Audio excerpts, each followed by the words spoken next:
Welcome to the latest episode of Pubcast. And no, your screen is not bleeding into itself. Yes, we are all wearing the same shirt.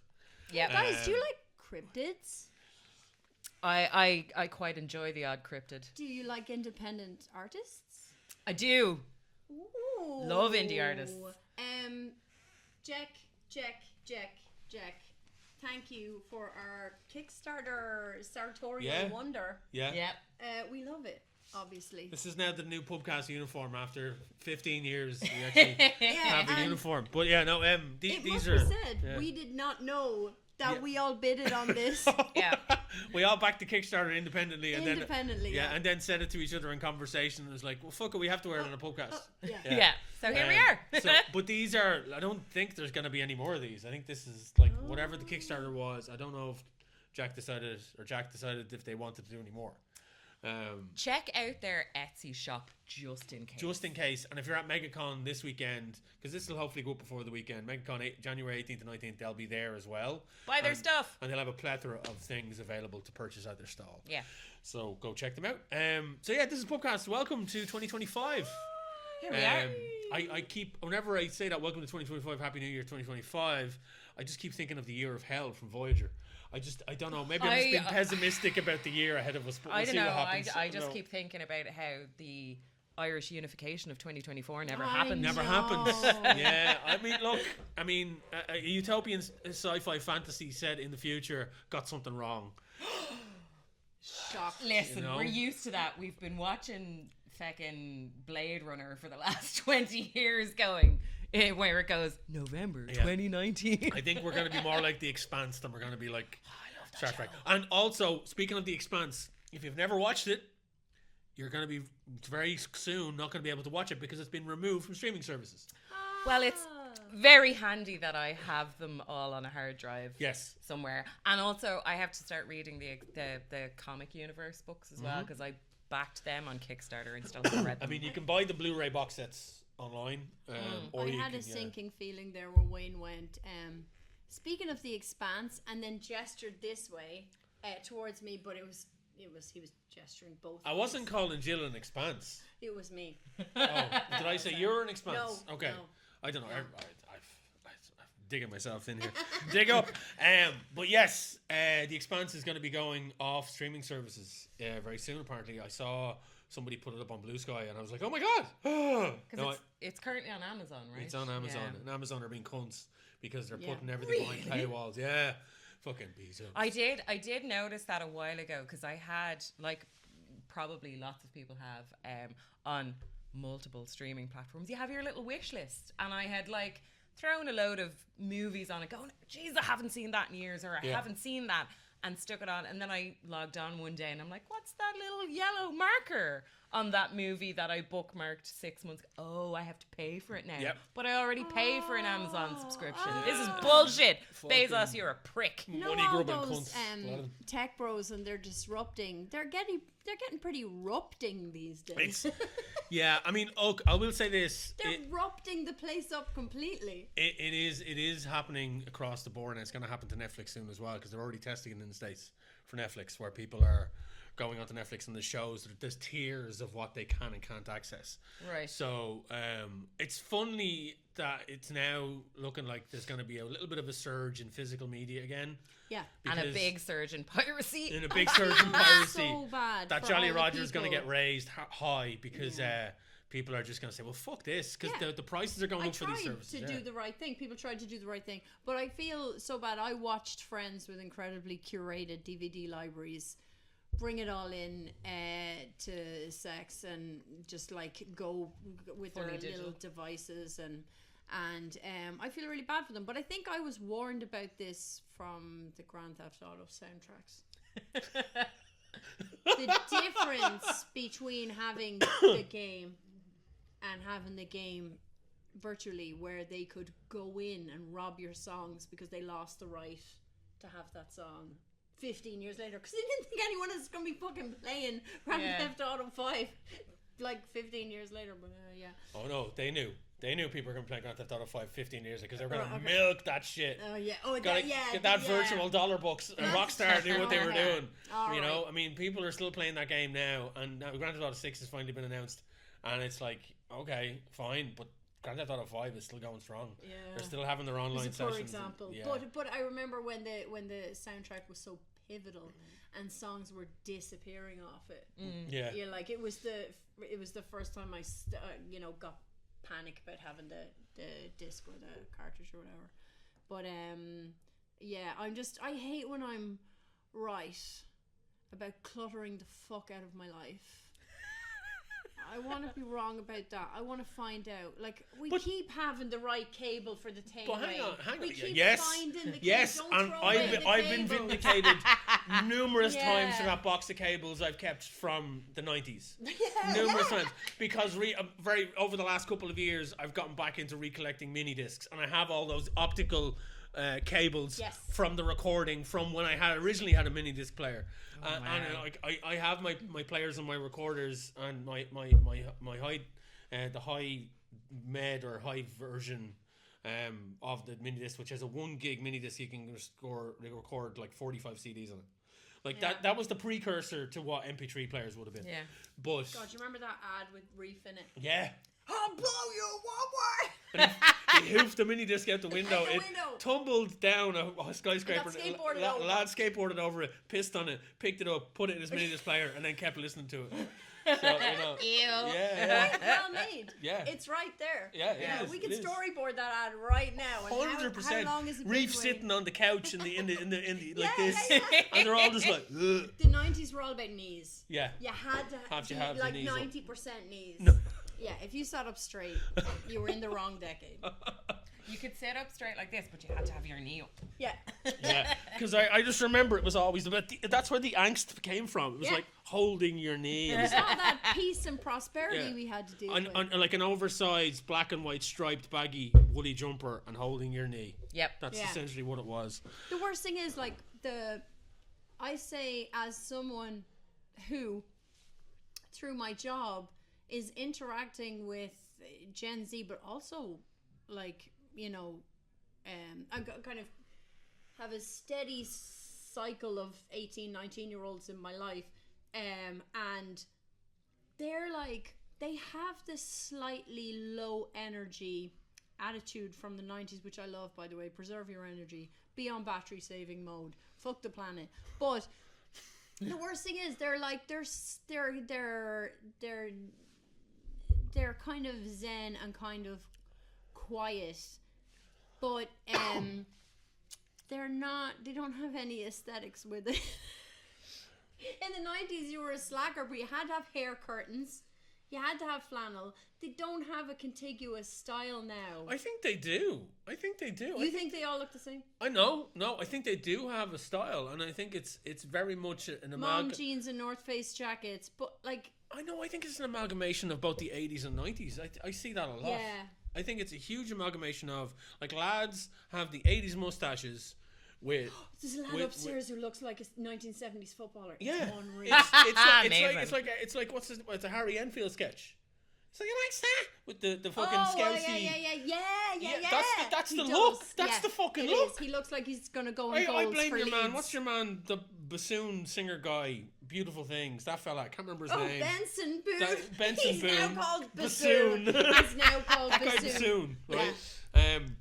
His look is what dudes look like. They got that little thin mustache, the curly hair, and then a big jacket. Is it maybe Timmy's fault as well? Timmy Chalamet. Could be Chalamet. Yeah.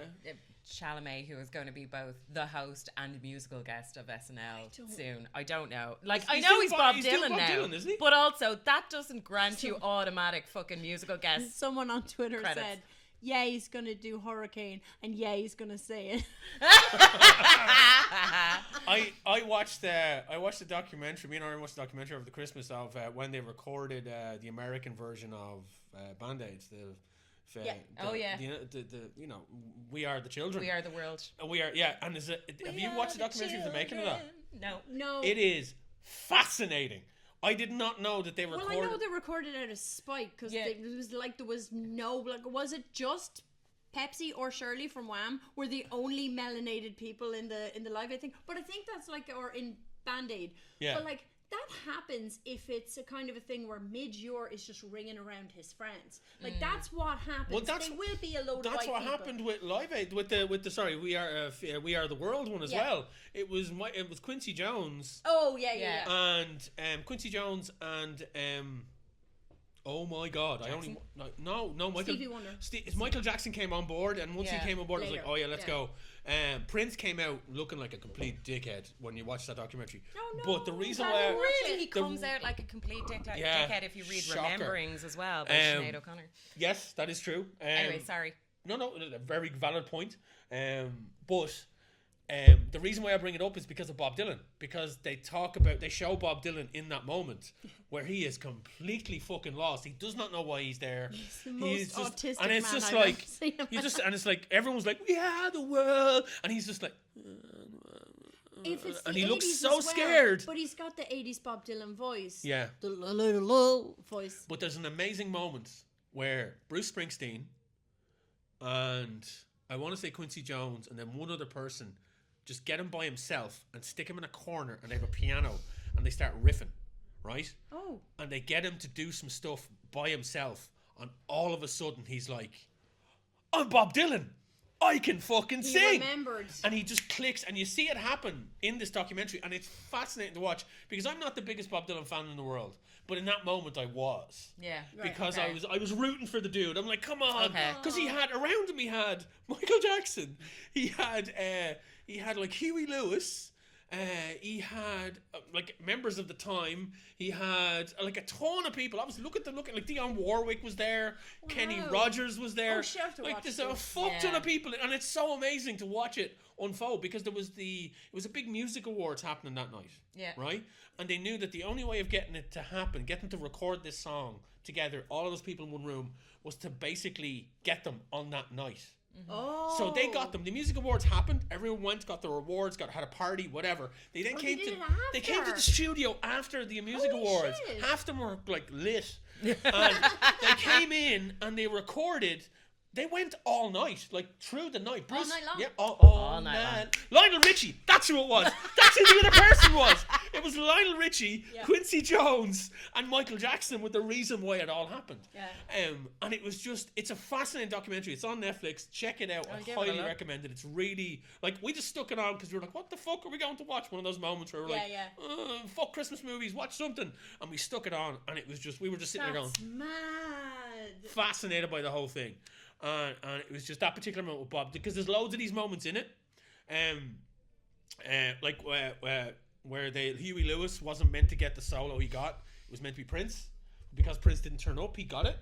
Right. And all these different things that I didn't know, that these like information bombs that just dropped. Alyssa and Coco all over again. Yeah, 100%. But yeah, no, do check. I can't fucking remember the name of it. It's just called. It's just the We Are the World kind of like version. And Bob Geldof turned up as well at the recording. I didn't know that either. Did he? He's just like being all Bob Geldofy, and yeah. But it's a really interesting documentary. It's about an hour and 20 minutes long. It's interesting to watch. I found it really interesting to watch it. But yeah, that was one of the things I watched over Christmas. What else did you guys get up to? We watched Saturday Night, the Oh, yeah. new movie about the I'm first too, night I'm of too SNL. precious. Fuck off you and your I know. preciousness. I know. It's- I just know what I'm not going to be fair about.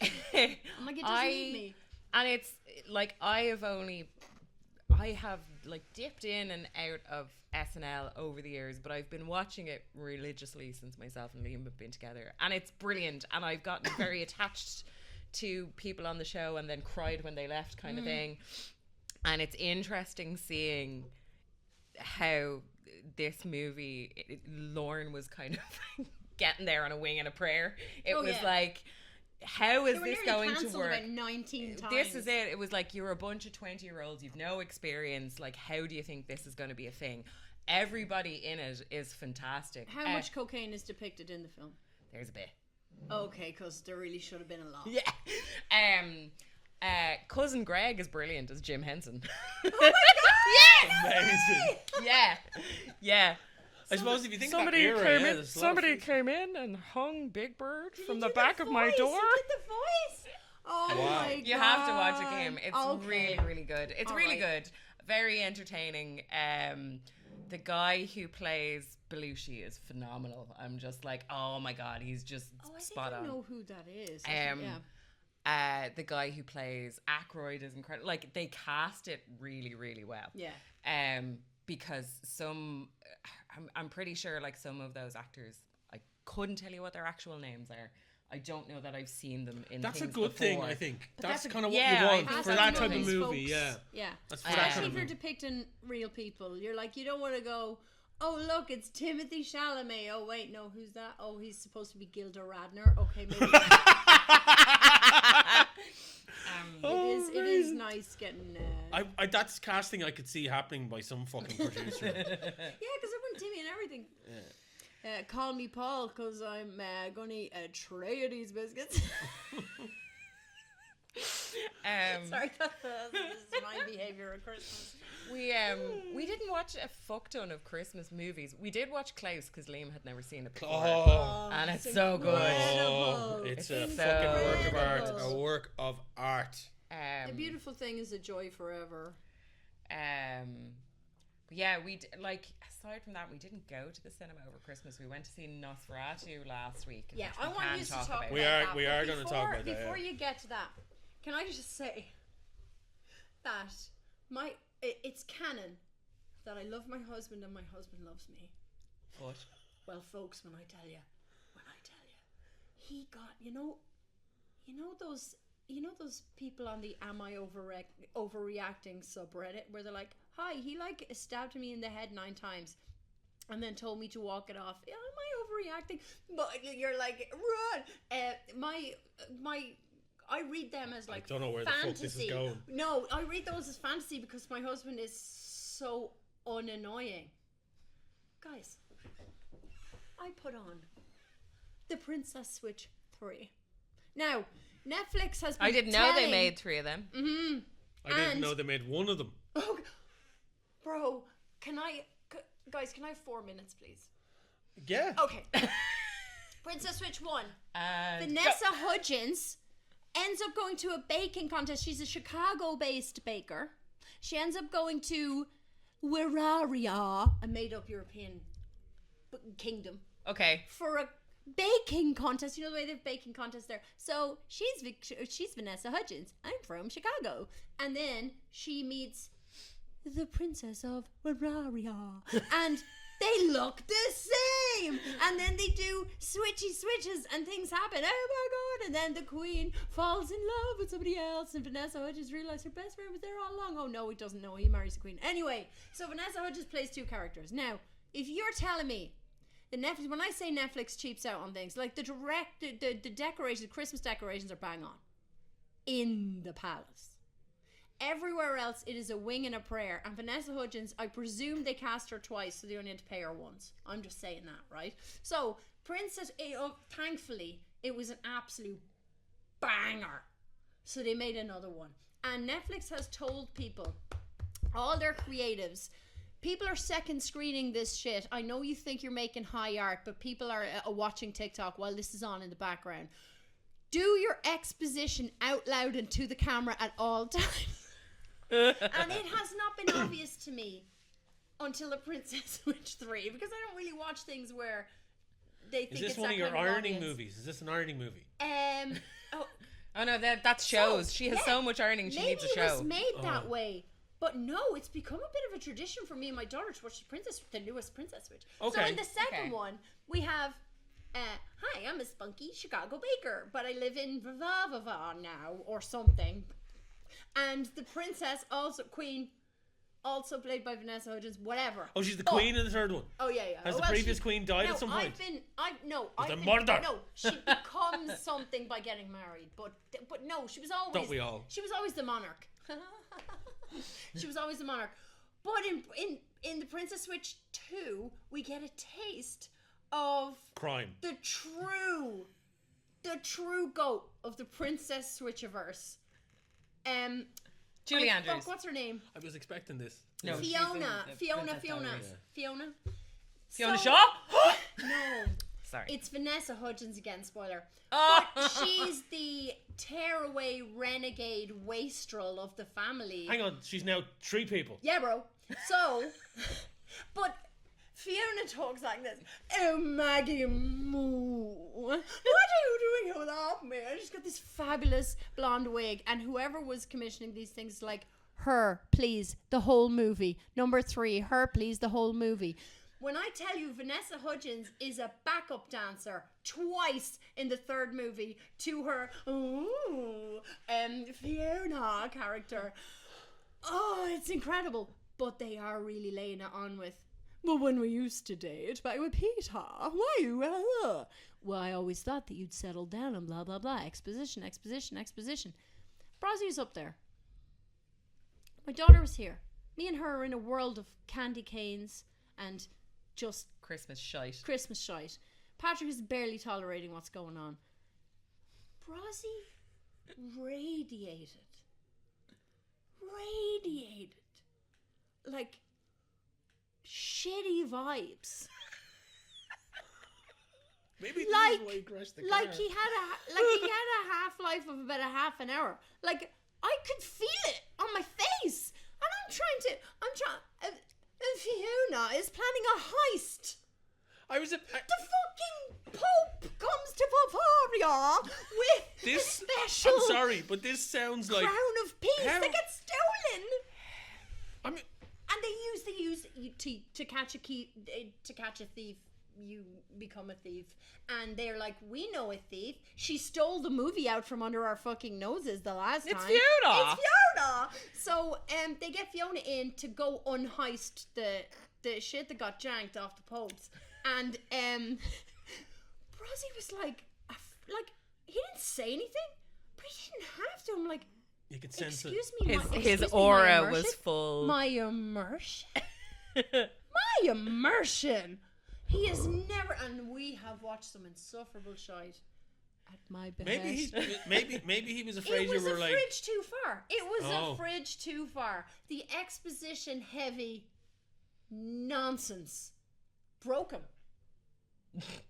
Yeah. I mean, I am fucking intrigued by these films. I'm not. Better. I'm not. It just No. sounds mental. Like, Yeah. was there a cloning facility in this fucking Well, you castle see, in they've Bravava? been That's what it sounds like to me. Blah. It sounds Bet like you it was- Irene had loved them. it sounds like some shite that she was watching. Yeah. The 2 people acting to each other's faces is immaculate. I have to say the effects are immaculate. The twins talking to each other, twin Vanessa Hudgens. At the time Netflix started farting out like the like what was the OG? A Christmas Prince, followed by a Christmas Baby, followed by a Christmas Wedding, the other way.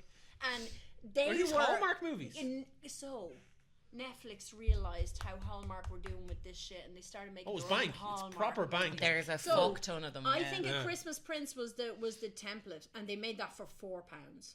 Like the poor main actor's foundation is coming off. Like that's where we are. They must have shot like 18-hour days, guys. It was grim.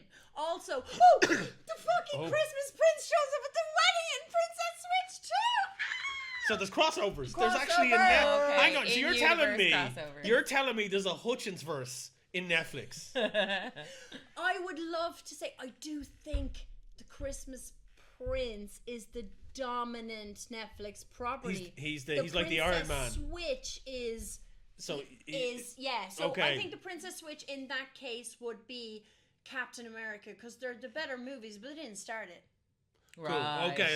Yeah. And does he stand up at the end of the Christmas Prince and say, "I'm the Christmas Prince"? Is that a line that he says at any He point? improvised it. Yeah. But there's no fucking way your wife hasn't seen it. I'm more than like this sounds like something Irene would watch and Yeah. probably has watched and is aware of it. Just she knows not to But say anyway, it to it me. was a Fiona heavy episode, and he's gonna get standards. He married me. Has he experienced this before the Christmas? Yeah, or not the he's- princess switch thing? Has he experienced that before? There's no way he hasn't because they've been out. We're probably in our 4th year of them, and there was one year where Netflix didn't have a new one, so we rewatched the last one, me and Pex. So it's becoming a bit of a thing for us, but it was mad. Like it broke him. It was too like I make no case for the Princess Switch 3. No case. Zero. Okay. Nada. Wigs are wigging. Fiona's Are they wigs. thirsty wigs or There's was a good no. Okay. They're laid. Oh. They're laid. Okay. place. But Vanessa Hudgens having an absolute ball of a time. But the other two Vanessa Hudgens need to shut the fuck up because they've realised where the money is here. She is just having Do you reckon it's going to be like the best time. it's going to be the spin-off where Fiona has a summer vacation or something and she goes to Italy and They'll solves... ruin it. That'll ruin it? They'll ruin it. Oh, okay. It's a Christmas thing. To be honest with you, it sounds like the plot of Hudson Hawk. Because she had to go off and heist a heist. Yeah. So I think they ripped off Hudson Hawk for that one. That's just me did. personally, which I think is it's one of the greatest heist movies ever made. So anyway, I can't believe what I'm bringing to this episode is the Netflix Hallmark movies featuring 4 to 5 Vanessa Hudgens. There was a run of them this year that got really big coverage I never on watched social Hot media. Frosty, the one Hot where- Frosty with your man from Schitt's Creek in it, with where the snowman had big discus nipples. I watched Yeah. the Is it Stacey screen Dash the or screen rant. Lainey Chabert? I don't- Is it Gretchen? I haven't. Wieners? I didn't watch it. I didn't see any wieners. I just saw the nipples. I don't know. I didn't see it. I did watch Screen Rant's video about it, and Right. I was like, I never want to see that movie. It sounds terrible. There's a rake of them. There was also like a version of Magic Do you want to fuck a as well. snowman? That's essentially what it was. Yeah, that's essentially what I it was. gathered. But there was also the one, and I think Irene watched some of these herself over the Christmas while I was building Warhammer figures. But there was like, I was in the kitchen putting stuff together, and she was just in watching Christmas shite. And I think this is some of them. But there was another one as well about like a Magic Mike, but it was all Christmas people, and there's a guy in it that was in One Tree Hill or something. He's a famous guy. He was in all these Hallmark films where they all wear the green and the red jumpers in the marketing. But yeah, Okay. it's just, I mean, there's a market out there for them. They make their bank and people watch them because they know their shit when they're going in there. Yeah. It's like Matt when he used to watch all that crap on Sci-Fi back in the day. God, yeah. He knew it was terrible. He watched it at 2 a.m. in the morning, half drunk, but that was the joy of it, you know? Yeah, I've got the channel Dave for that. Yeah, Oh essentially. yeah. There's a couple of Christmas movies that I have a soft spot for that are more recent. Like there's one with I occasionally make good ones. there's one actually that I meant to watch and I haven't, and now I'm like, oh, I'm gonna have to wait till next Christmas. Yeah. It's called Single All the Way, and what's her face? Jennifer Coolidge is in it, so it's bound to be amazing. Amazing. And it's essentially the storyline is this guy can he's the lead is gay, and I think he's traveling home. He's going home to his family for Christmas, and he brings his best friend with him because he's like, ugh, I don't have a boyfriend to bring home. Sure, you know my family. Let's come home for Christmas. And from the looks of the trailer, it's a case of a lot of people going, so why aren't you a couple? And friends those. realizing Oh my that they should be God. together. I have a soft spot for Last Christmas with Amelia, what's her face? Amelia Clark. Oh Yeah. yeah, the Whamapalooza. Yeah, Whamapalooza. So me and Irene saw that in the cinema. Yeah, we met you guys Wow. Yeah. in Blanchardstown Shopping Centre the Christmas Yeah. that came out in 2019. We saw that in the cinema, yeah. It was alright. It was, Wayne was watching that. Wayne. Oops. Bros was watching that while I was When's icing your the Christmas podcast cake. husband? Yeah. Bros was watching Last Christmas. Yeah. It's an interesting tale. I saw the twist within the first 2 seconds, and Irene was You like, do that though. but Yeah. it pisses Irene off. She hates it. You don't say it. I don't say it, but I sit there and I just. And your breathing changes. She knows! She knows. She can hear my heartbeat rhythm changes. She's like, she just looks at me and goes, "You bastard!" So it's like anything. She hates watching murder mysteries with me because I know what the killer is straight away and all this other stuff. So yeah, I just avert my eyes or fall asleep, one or the other. But yeah, so I went to the cinema actually, funnily enough, a bit over the Christmas. Saw Sonic 3. To fucking amazing. Yeah? Amazing. So good. So good. Jim Carrey thought he was getting paid twice. Yeah. And he should have been. He should have been because he was fucking he great? Doing God's amazing. work. Oh my god. Carey says he is And retired. Agent Stone was Agent amazing. Stone, Carey has retired from acting, but he says he will make Sonic the Hedgehog movies until the day he dies. Wow. I love That's Okay. how much he loves doing them and how He's good so he is good. in them. Okay. He is born to play this role Yeah. and you can you know what the gas thing is? This is a kid series of films, but they know that the people watching these are adults that grew up They're playing trying to these. make them properly. They're making Yeah. them properly. Sonic is fantastic. All the characters in it are brilliant. Unfortunately, James Marsden's in it. But Why he's do we not like James he's a Marsden? bit of a creep. Yeah, he's got a bit of a track record. Yeah. Oh, no. Oh, he's Yeah, such a good he's- guy. I thought it was just because, Well, I he don't was Cyclops trust- and Cyclops Well, is I don't shite. trust handsome people anyway because they don't have as much depth of character. Well, he, as far as I remember, he's on one of these shit lists of being a bit of a dick, but he's in it a bit. He's not in it as much Oh as God, he. he's so good and enchanted. I think that's the irony about it. But but I think both guys in that film are meant to be dickheads too. Anyway, Sonic 3, it's fantastic, and Keanu Reeves' Shadow is some of the best That casting. beginning, the first scene, Yeah, locked in. the opening. So the whole Locked in. So and they do Shadow justice for anyone that knows the Sonic games. There is heavy lore in the Yep. Sonic universe. Yeah. So There is. I'm watching it with the knowledge of the games from Yeah. the 90s. My kids have seen all of Sonic Boom and all of the other Sonic TV shows. Sonic X. Sonic X. Yeah. So they've seen all of that, and they're like, "Oh, it's blah. Oh, it's blah." And I'm like, Yeah, yeah. Amelia's seen a bit of that. She's seen a bit of the stuff. We've "They're played. quite fun, aren't they?" Yeah, and I've played the games with her. So I've sat there and we recently played Sonic Frontiers and a couple of character Is it good? shows. Yeah, it's good. It's different. It is good. It's got the modern Sonic game feel to it. Like so. Considering that I still can't appreciate 3D Mario, should I give it? Yeah, no, yeah, give it a stick with the 2D. 2D Sonic is king. Like Yeah, 2D yeah, Sonic. yeah. That's I was a Mega Drive kid growing up. I wasn't a Nintendo kid. My buddy Mike was the Nintendo. I was the Mega Drive. So Sonic was my jam. I was didn't never. have a console as a kid. Did you know? Me either. Um, Poor. Yeah. But yeah, but I mean, I had consoles Well, and stuff. Yeah, so. I was lucky enough that we had an amazing childminder when myself and my sister were kids, and the play school had a NES and then a SNES. And Santa used to come to the playroom every year and bring Kick kids off them.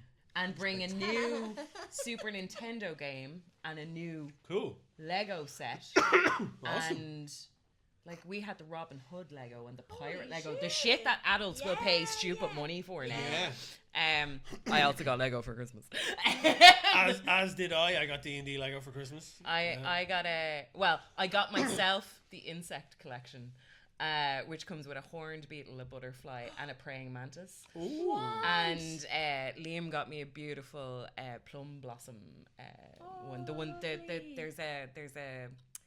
there's I think there's 2 or 3 of them that they come in when you build them. They're in like nice little vases. I have a bonsai. It's like it's in. Oh, yeah, I've seen that, yeah. yeah. It's a nice Yeah, set. these ones. So I have the orchid, which I think is in like a fairly basic pot, but I think it has angles. Whereas these guys, it's like a little wooden base with a ceramic vase that they sit in. They're very cute. Sorry, completely went off on a tangent there. Shocker. I interrupted to be like, I didn't have a console, but listen to what Lego I had. Her though, like tangents are to be expected here, but for it to be you, Jim. Yeah, you're normally queen of the tangents. Anyway, no, sorry. look cool. Like, Lego's awesome. I mean, if I had more room in my house, I would have a lot more Lego. I just don't have the fucking room. I have eyed up multiple Lego sets over the years and went, ooh, yeah. So no, I've got limited real estate, so therefore it limits what I have can. to go easy. Yeah, heavily. Because some of the kids, I've seen Mooney has some unbelievable stuff. And he's got the full size Batmobile up down in his gaff and seen all this shit. And I'm like, no, don't have space. Jamie's the same. Don't have space. Don't have the time. I threatened to get the D&D set, but then when I saw it fully built, I was like, where the fuck am I going to put that? Where are you going to put that on the kitchen table? Yeah, it's not happening. So it is what it is. But I have a smaller sets. I've got the Women of NASA. Oh, nice. Which is like all the proper women of NASA, and they all come with their own little sets. Does Sally Ride come with 100 tampons? She does not, but the shuttle that she comes with looks like a tampon. Okay, So I don't know. Maybe the symbolism is meant to be there. Do you know that story, Jill? Yes, I do, yeah. No, it's so bad. Enlighten our listeners and viewers, Kim. Oh, guys, Sally Ride was going to space Ride, for Sally, ride. 3 days. Yeah. Something ridiculous, Yeah, like and she like was- 3 or 4 days. And physicists, astrophysicists, and engineers asked her how many tampons she would need for 3 days, and they offered the number 100. Now, to clarify, you probably need 4 to 5 a day. Depending on how heavy your flow is, but even she 4 to was, 5 is a if lot. she was even menstruating, whereas like 100 was the prediction. Scientists, the highest esteemed STEM folk. But still, I mean, they wouldn't Yeah. have a fucking clue. But men though. Wouldn't have a clue. I know. But the question is, and I think this is where my nerd thing kicks in. They would have done tests on how space would have affected her cycle. They would have had to have done it. Would they though? Because they still don't do that. It was the 70s. Yeah, they still don't optimize. They still don't run drug tests with enough of a balance between male and female participants, because there are so many drugs that they just don't know how it's going to affect a woman, or they can't prescribe it to a woman because the test group did not include women. Jesus. Yeah, and it's 2025. Fucking hell. Maybe this year, man. This year we get gender parity.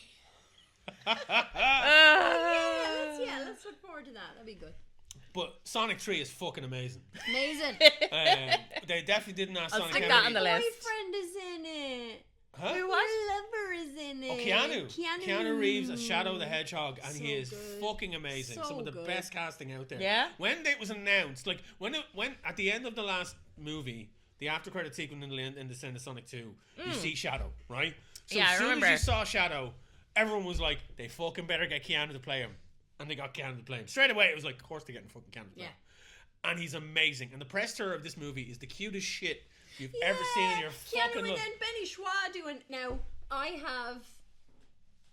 have a predisposition to love anyone who is entirely just too much. It's just too much. And Benny Schwa is the absolute patron saint of doing just too much. Well, that's his all the brand, time. really, isn't I it? love him so much. I love him so much. Anyway, so he's just sitting there, and Keanu Reeves is just like so tickled, and he's doing monkey shines over here and riffing with him, and it is like someone bringing their excitable nephew out to the park and just seeing the world through their eyes. Brilliant. And there's clips as well with Idris Elba who does Knuckles. Like Idris Elba's voicing Knuckles. I'm still not over that. Did you see And the there's clip been, like, from the recording booth where he comes up with his hand and Yeah. he's got the fucking He's got the glove? glove. Amazing. But that's the Idris is like, I had to do like hours of training to get my voice correct and understand what it was. I had to get into the frame of Knuckles. I had to get into that mindset of what Knuckles is. And this fucker just turns up and it's like, I'm Shadow the Hedgehog. And it's like, Does he woe? there he is. It's fucking there. Done, yeah, Does yeah. he It's- woe? I don't think he would. No, he doesn't wow at any point. He's very stoic. Like Oh, Shadow himself is a very dark character. Yeah. He is the alternate Sonic, where Sonic had the happy life with his family. Shadow's family were killed. Essentially, the girl that like that he considered his sister got killed, and it turns out to be it was Dr. Robotnik's sister. Oh. But it was like Sonic or Shadow was there before Sonic, and then Dr. Robotnik's grandfather. My daughter was bawling during those. Oh, flashbacks. we went to see it in the cinema, and Amelia was just like, Oh. the It's whole really movie. beautifully She done. sat forward, like drink in hand, sweets in the other, and she just sat there. She didn't eat her. She got a big bag of pick and mix. Didn't touch the fucking things. She was enraptured in the movie. Yeah. It was unreal. It was so good to see. But it was like, but even I was sitting there, and I was looking over every now and again because I really enjoyed it. But she was looking over at me, and I was just like, Amazing. because it was just so good. I piece out for like giant fight scenes because I'm not really into it, and it's so visually interesting. Yeah. It's yeah. so good. Just if we're talking about press tours, Wayne, can we just hold space? We're in queer media. I'm just gonna hold space with you for the lyrics of Defying Gravity. I didn't know that was happening. Me and Rebecca saw Wicked and it was fine. But, we also I saw haven't Wicked. seen it yet. It's fine. It's grand, but it's not the best musical I saw this week.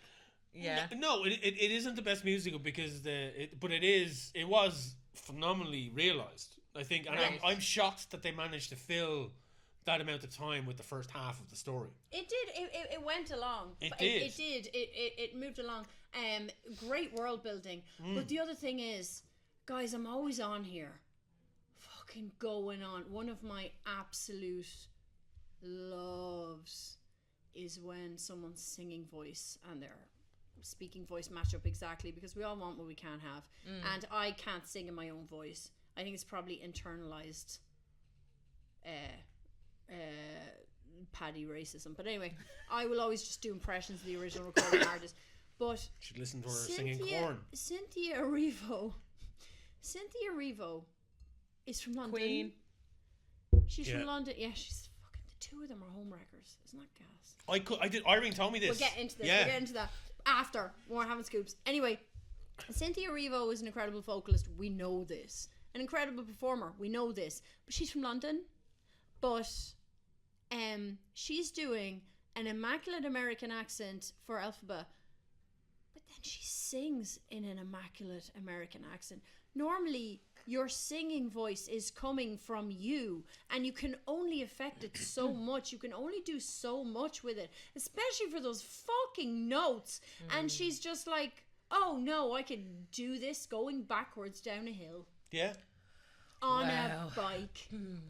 And it's just so effortless. I thought it was amazing. I hated the lighting. I hated it so much.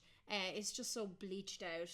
I get it. The sun is shining. I get it. I can see that, yeah. But Jonathan Bailey, just his number was the only number I felt like was a number. It was a big ensemble piece. It was the whole cast dancing.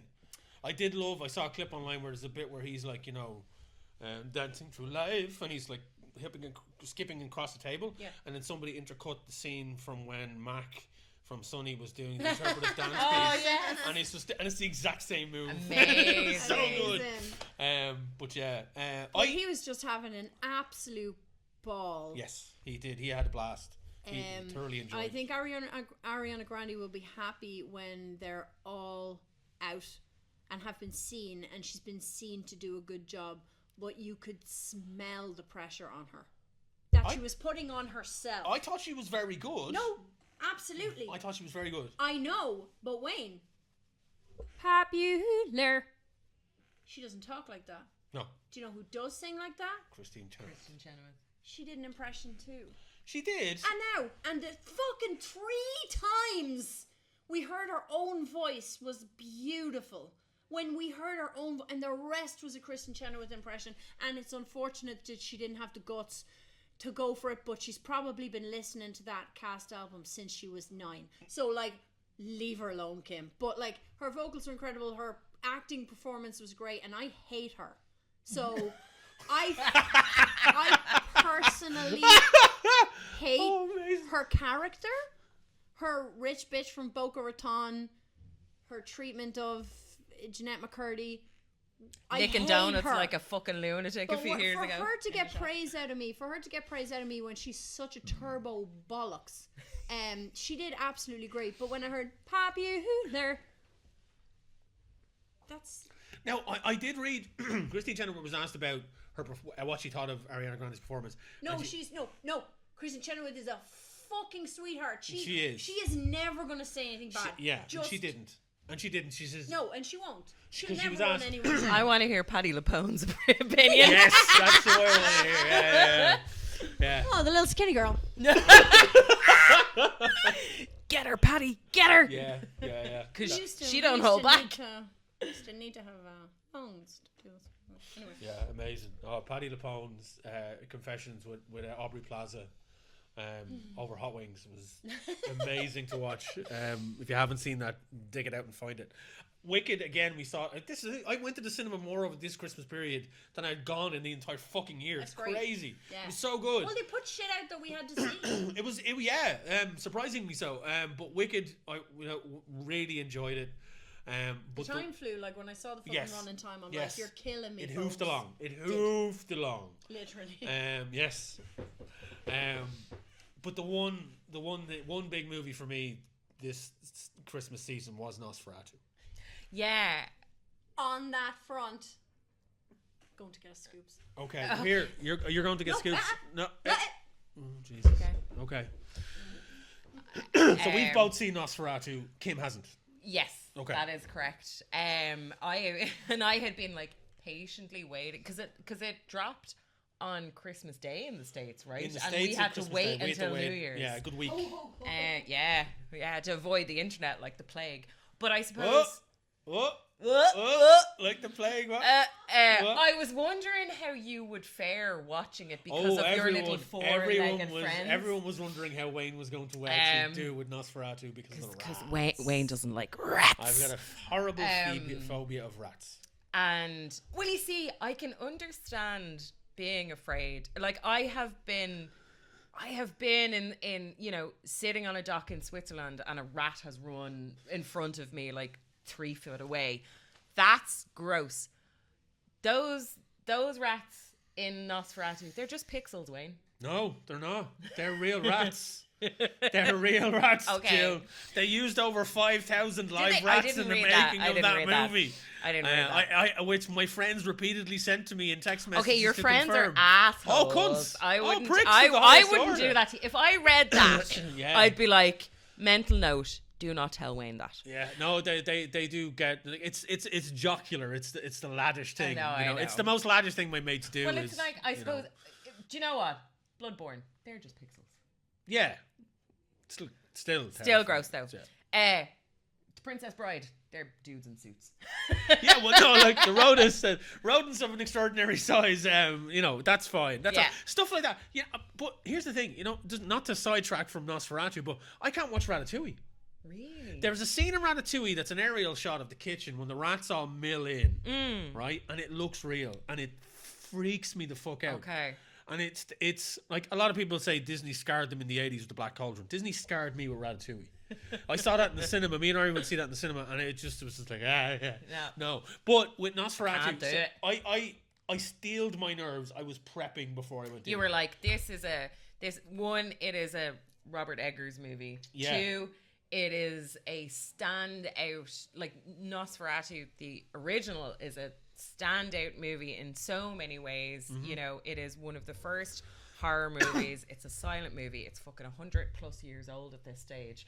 102. It has 102 years old. Yeah, that's why I said 100. 100 sorry. It has spawned movies about it. Shout out Shadow of a Vampire. And I suppose I was really looking forward to it because I have every Eggers movie I've seen, I've loved. And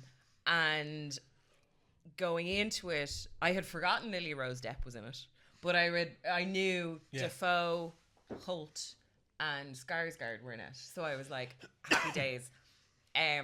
Jesus Christ, Lily Rose is the image of her dad. Irene said that she reckons she looks more like Vanessa Paradis. She's all her dad in her eyes and her cheekbones. But I loved it. I loved it. I loved the soundtrack. I love a creepy soundtrack. I have been for a long time a self-professed soundtrack whoer. And since I started collecting vinyl in the last few years, that love of soundtracks has, like, the biggest section in my vinyl collection is soundtracks, and it's everything from The Lost Boys to the original Broadway recording of Hair. The music I found in Nosferatu I thought was gorgeous. It was very atmospheric. The fact that they went with a very sparse black and white for a lot of it. Like, there was a moment at the end of the movie where I was like, oh yeah, there were sections of it that were in color, but you kind of forget because you get sucked in by this kind of terrifying atmosphere that starts from the start, because herself starts talking about, her dreams and this evil that's making its way in. So, like, it's almost like as the Count's presence becomes more imminent in the main characters' lives, that the colour is leached out of it. That he is leaching the life and the colour out of the movie. I like everybody. I thought everybody was brilliant in it. I have a big soft spot for Nicholas Hoult ever since About a Boy, and I will always have a big soft spot for him. I think he's a great. Skins for me. I was gonna say he's a great little actor. He's in his fucking 30s and has a child of his own now at this stage. But, like, and he's about 6'2" or something. He's a very tall lad. Maybe not that tall, but he's tall. I had I forgot briefly that Aaron Taylor Johnson was in it because he kind of disappeared into the background for me a little bit.Aaron Taylor Johnson was the weak link in that movie for me overall. I loved it from start to finish. It's, as you say, it's an Eggers film, so Eggers is just fucking phenomenal filmmaker, writer, producer. Just you have heard he's doing Labyrinth. Yeah, he's making the remake of Labyrinth. So, and it's kind of like, okay. Yeah, is it gonna be really like scary? Which Skarsgård is gonna play the Goblin King? You know, because it's gonna be a Skarsgård. It has to be. It's either that or William Dafoe. You know, well, I think or Ralph Ineson, who's in most of his films, bar The Lighthouse. So, who's got that amazing voice, but I don't like. But I just think so. Eggers is 4 for 4 for films for me. So you got The Witch, The Lighthouse, The Northman, and now Nosferatu. He's on a tear. That is a hard track record to keep up. So I think, and picking something as well loved, which initially was a financial what needs redoing failure. in that? Well, that's the thing. I suppose I never realized as a child when I fell in love with Labyrinth that it was a commercial failure when it first came out. Yeah. It and The Dark Crystal. Yeah. Unfortunately, they flopped, and Jim never got to see the love that people had for those movies because he passed fairly quickly afterwards. But sure, I think Labyrinth is commemorated to him. Well, the cinema was full in Cavan when I went to see The Dark Crystal, so the love was there in Cavan. But I can understand him wanting to put his stamp on Labyrinth. I would be of the same, especially I suppose I'm quite precious of it now because Bowie is gone. I'm just like, what? But Bob, why do you need to remake it? Well, I think that if the Henson family are involved in any way, then I'll be like, okay.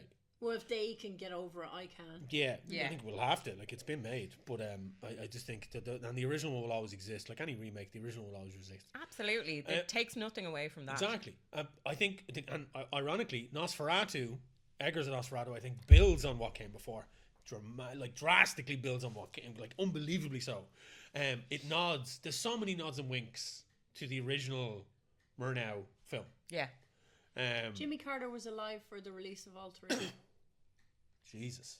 Fuck me. That's mad. But this film, I loved the use of classical silent movie camera movement throughout this film. The way the pans are done, the way some of the setups are done. You're right about the black and white pieces throughout, and I agree. The black and white moments happen when the influence of Count Orlok is felt. Yeah. And Would I be scaredy? Oh, he was. I have to say, this is the first modern horror film I've seen in a very, very long time that had genuine scares in it. Genuine scares. There's a bit. Spoilers.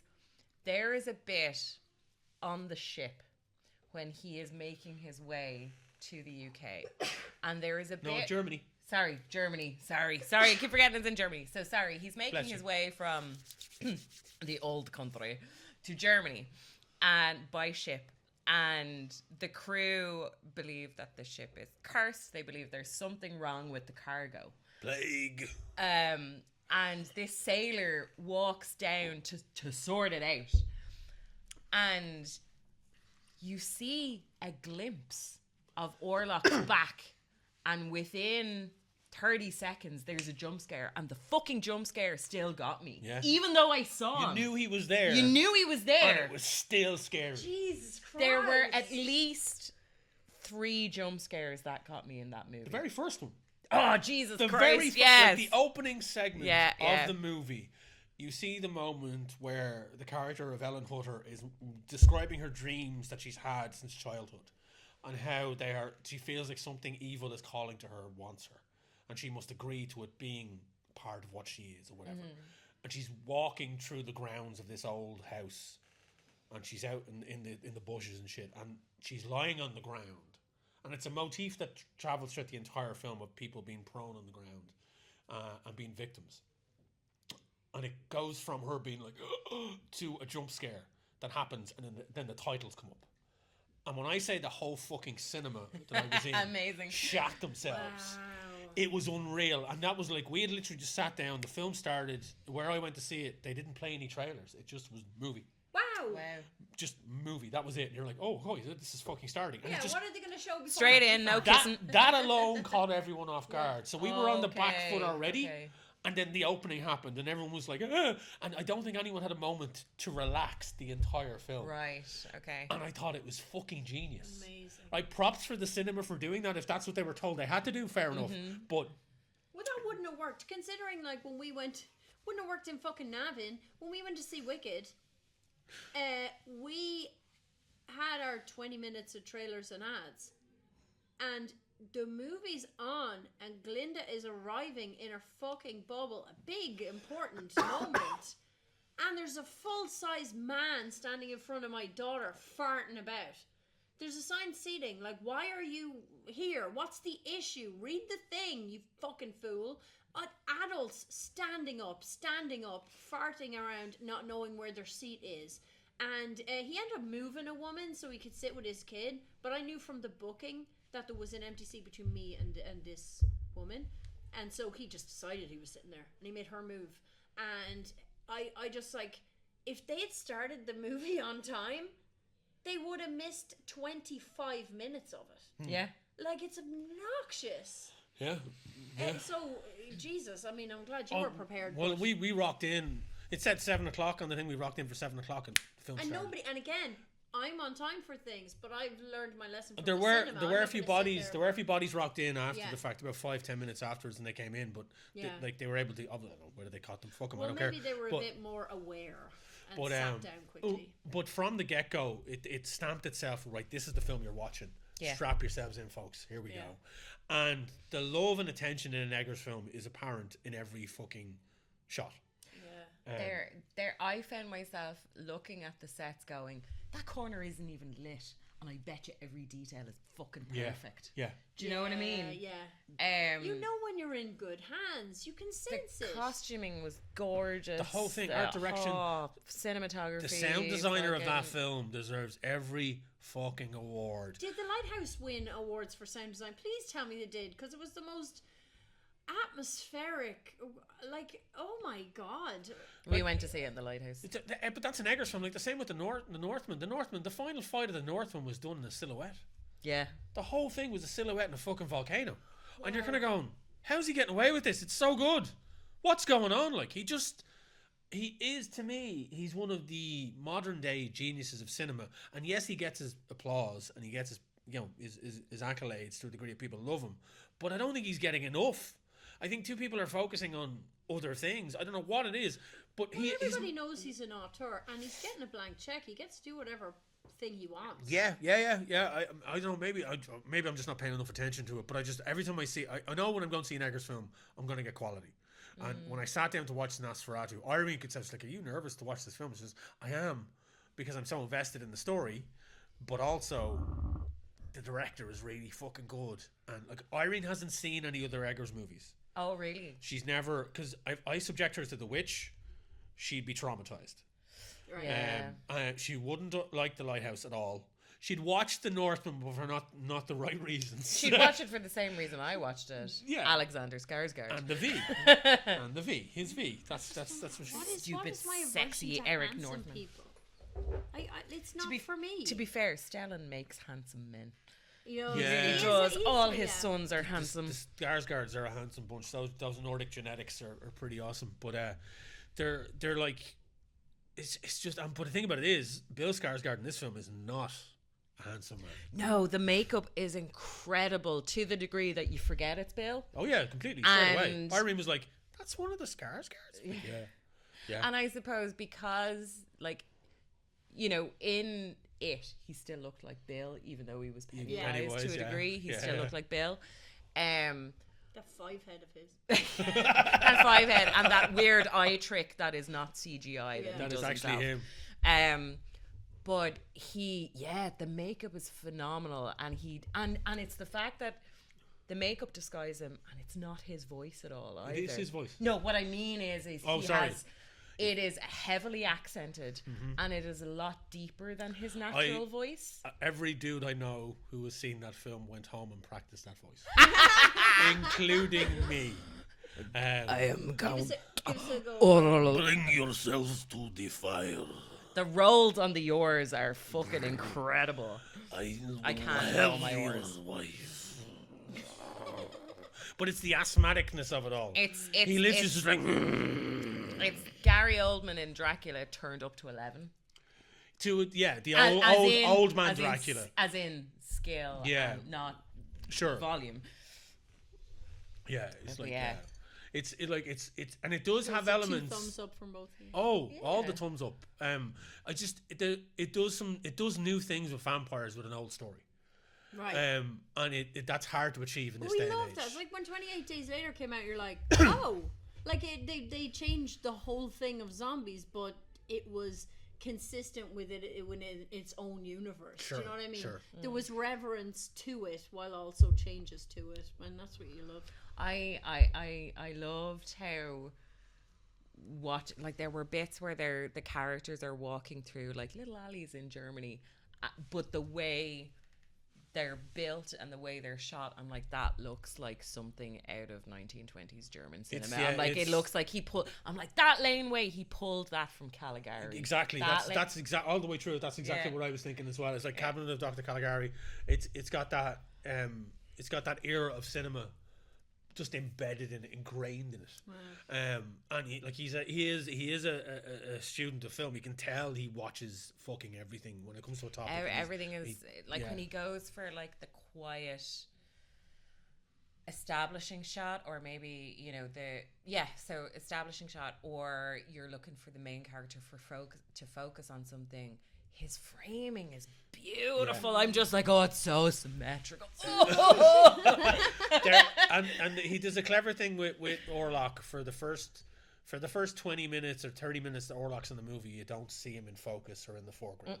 He's off shot or out of focus. Yeah, he's a looming figure. Yeah, a large whole kind of like clad in like is kind of like clothes of the kind of region, and he's just like he's this weird kind of silhouette for a long time, and he is that kind of not the silhouette, silhouette from the old movies. He's got that. It's like the hands are down, and it's also so the hand acting as well. The hand acting.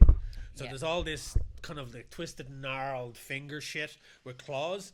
And then it's like you see his eyes, and his eyes are flashing wide, and it's kind of like it's got that. It kind of reminded me of The Shadow, actually, because it's got that focus on his eyes that are just lit, and he's like, "Bring yourself to the fire, so I may tend your wound." And he does that like he's old. He's not like a handsome young vampire. He is literally a walking disease. And the one thing they changed about the vampires in this film, which I fucking adored, was how they feed. He doesn't bite the neck, he bites directly into the heart. He's going for the good shit. There's an amazing shot of when Nicholas Holtz's character is finally being subjected to being fed on. You see him being fed on by the Count, and the Count is completely butt naked, decrepit, worn, sore, scarred. His body's falling apart. Little fucking prosthetic willy hanging off him and everything. And he's leaning over Holt, and he's just sucking on his chest, and it's just like his whole body is moving. And Holt has been lifted off the ground, unable to move. And they do the whole seduction piece. There is that element of like the homoerotic piece. Has to be. That is there to begin with, but then when that goes away, it's nothing but pure terror and horror, and this thing feeding off of him, and it's so well realized. And then as that happens, you just see as the Orlok kind of pushes himself out into the world, you see his influence expand. And it's just pestilence, just pure, nothing but pestilence. And that was done really well. It's so well done, and there's so many nods and winks to other things that have come before that have informed this movie to what it is. And it's just, I was just sitting there in awe and also shitting my pants at the same time because there was 2,000 rats on the screen. And it's Oh no! Oh yeah. And we talked about this earlier. Right. So that again, as the pestilence flows, so do the rats, and literally the plague ship crashes at the docks in the film, and thousands of Explodes rats and rats. pour out into the town, Is how they move. and that basically plagues the town. So they all think the plague has come, but it's just Orlok. I think It's what just you, him. I think what you need to do is let Amelia get a pet rat, and then you'll be cured. Yeah, because No. they're so smart. And you know They're what? so you know smart. what the horrible thing is? My daughter has asked for a pet rat. They're so smart. She has asked for a pet rat, and she's And like, they're "Daddy." not nocturnal. Loads of rodents are nocturnal. They're not. They're So not. they'll be able to. And she kill- knows how terrified I am of rats, and she fucking loves just digging that in. And she's Oh, like, Because that's she's different. Oh, no, she's- because she's Irene's daughter. "Yeah, that's no, why. she's like, Oh. she's like, but daddy, like, "But but daddy, it'll By help the way, you." this person needs to start going by Lily Rose parodies. Yeah. Well, But why wouldn't you want? Look, she's the double of her. I She just, is. so you I- think she looks I- like Deb, I So sorry, your I daughter's just an think op. around her eyes, she's like her dad. Your daughter's an op. an op. What do you mean? An enemy. Oh, well, no, it's She not that. wants you to fail. No. She does it to rib on me, and I appreciate it in that regard. I don't take it personally. She knows that she's never getting one. Okay. But she'd be like, "Come on, Dad, I want to get a rat. They're so cuddly." I'm like, "They are, and they're shite." And then she goes, "I want to get a cat." We're like, "No, we're not a cat family. We're dogs. If you want to get out, you get a dog. And you get or a lizard." But it's a case of she does it, and she stopped really doing it. But she knows that I don't like rats. She knows I don't like Listen, them. that's a thing So- that you do when you're a kid to annoy your parents. If you find a nugget of information Yeah. about your folks that they don't like a thing or they're embarrassed Oh, by I a had a thing, very you different absolutely model. focus on it. I We remember. didn't rib our parents. Oh, okay. I remember dancing around Quinsworth. This is how old I am. Dancing around Quinsworth That's with Jonathan Bailey's dancing number. around my mother in Quinsworth, and this was I was quite young because this was before Hurricane Elena touched down on Irish shores. Dancing around her, she must have been pregnant. She was buying liver at the meat counter. Right, yeah. And it was liver, my mommy loves liver. And I sang that to her every time we went into that shop because I realised after the first instance, she found it embarrassing. It's a good thing she wasn't. Oh. Yeah. Oh. So if parents are embarrassed or scared, you can zero in on And it. they're nice get it. enough that you can actually train. Well, I practice presume this she was like, well, she's 4, so I can't, stuff. Yeah, Well, it was well, the wait. 80s, so It they was did. the 80s. It was the 80s, so they did. Yeah. I'm To be gonna fair- beat my child fair, 'cause my it is mother- the 80s, My mother didn't slap 80s. me. My dad did. Oh man. Yeah. 80s. But no, look, the thing about rats is I steeled myself going in to see the movie. Yeah, you were So prepared. I was prepared because I had so many people reminding me about it that there's so many rats Oh, in this that's film. good. People No, give no. you a content warning. It wasn't a nice thing. They were saying, "Ha ha ha, rats." Oh, So okay. you've met my friends, haven't you? Oh yeah, I have. Yeah. So it's a case of I knew it was going to happen, and there were moments where I couldn't look.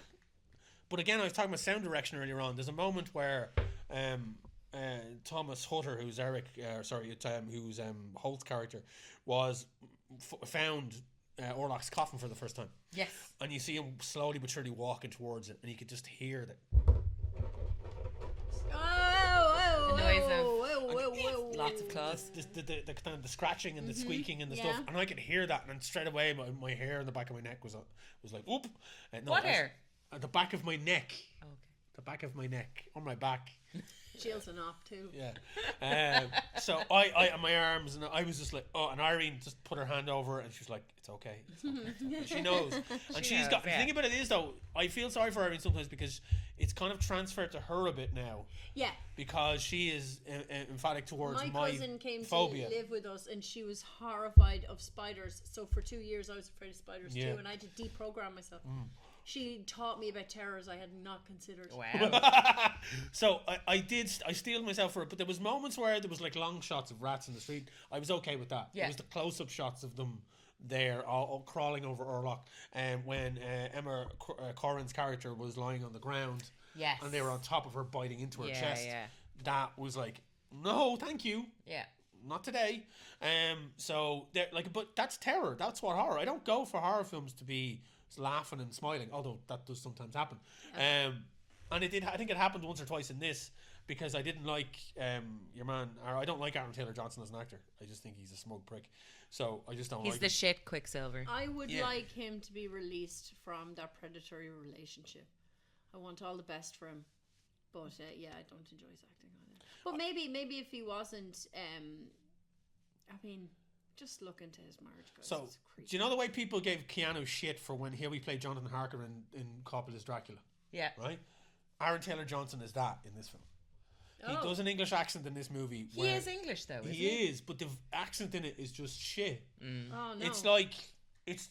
I was kind of going, he is fucking English. What the fuck is going on? It was just so shit. It's so put on. As much as I love Keanu, I know people give him shit for Dracula, even though Gary Oldman has said multiple times that Keanu worked harder on that film than anyone because he Right. so much wanted to be accepted. I won't let you go into the unknown alone. Well, That is a line. It's Doug. It's Doug. Is that from Madam Web? I think that's the line from Madam Web. We're gonna watch Dracula one of these days. Oh yeah. Oh, you haven't It's seen still it. on Netflix. No, I haven't seen it. It's still. We've on. talked about this. We How are we going need to do a You're going to commentary. come over to my gaff. You're going to come over to my gaff. I've got the 4K Oh, let's Blu-ray do of Let's do a it. commentary. Let's HDR do it. Blu-ray of Dracula Okay. in all its glory. It Oh is a my God. fucking wonderful movie. Okay. Right? It is a glorious. The art direction in that film alone. Fuck me. God. Okay. It's. I mean, to think that the same director that made Megalopolis is, I know, right? is just no. Well, Mega Flopolis. Well, you were Megaplopolis. describing the interiors and the period details in Nosferatu. All I could think about was the attempts that were made for something, anything in Megalopolis. Yeah. Like, okay, that's Yeah. Something. So I mean, but just it is Nosferatu is a feast for the eyes. It is Eggers' probably most accessible movie. I think. that's gas, isn't it? I think it is his most accessible film. That is funny because I was just I had to do a mental check on the other Oh three no, there well, and the go. Lighthouse is a play. Anyone can watch that. It's just two lads in a play. Just waiting for Godot and a lobster. Yeah. Is that the episode? Waiting for Godot with a lobster. Yeah, maybe. But I just think, I mean, The Northman is fantastic. It is fantastic, but it's also extremely violent. It is, and I saw the twist in that coming from early on. Yeah. Actually, I did a U on that. I was like, oh, Yeah. that's what it is. Yeah. But I mean, Eggers gave Anna Taylor-Joy her debut in The Witch. Yeah, Which, have you seen The Witch? it's very No. good. It's phenomenal. Very good. Proper horror, but phenomenal. That's Like why. Eggers can do That's horror. why. It's so good. Yeah. And Yeah, it's you like, don't do horror. I do a little bit of Monica? psychological thriller. you watch Oh, a bit of horror. You borrowed DVDs from me before. Yeah, I like horror, but it wouldn't be my first choice. I will watch them at Halloween for maximum spooks. Sure, But I am. it's not your go-to genre. No, because I'm a big sissy wimp face. I will scream. Like, I will scream when we went to the cinema to watch What Lies Beneath. They fucking got me That's a so cracker. bad. It's a cracker. Like, yeah, because you just think You you're don't watching... expect Harrison's not going to kill anyone. No, Oh my God, the prick! Yeah, I he's know. a baddie in this They one. really did it with the casting on that. Yeah. They got me. Yeah. It was reverse presumed innocent. That's what it was. Yeah, yeah. That's what it was. It was reverse presumed innocent. Guys, So do you know good, though. that? You know, educating Henry. Henry, Yeah. he didn't want to do that because he was a lawyer in a different movie, and he didn't want to be typecast. And you're like, That's funny. okay, so Harrison, so you were Indiana Jones.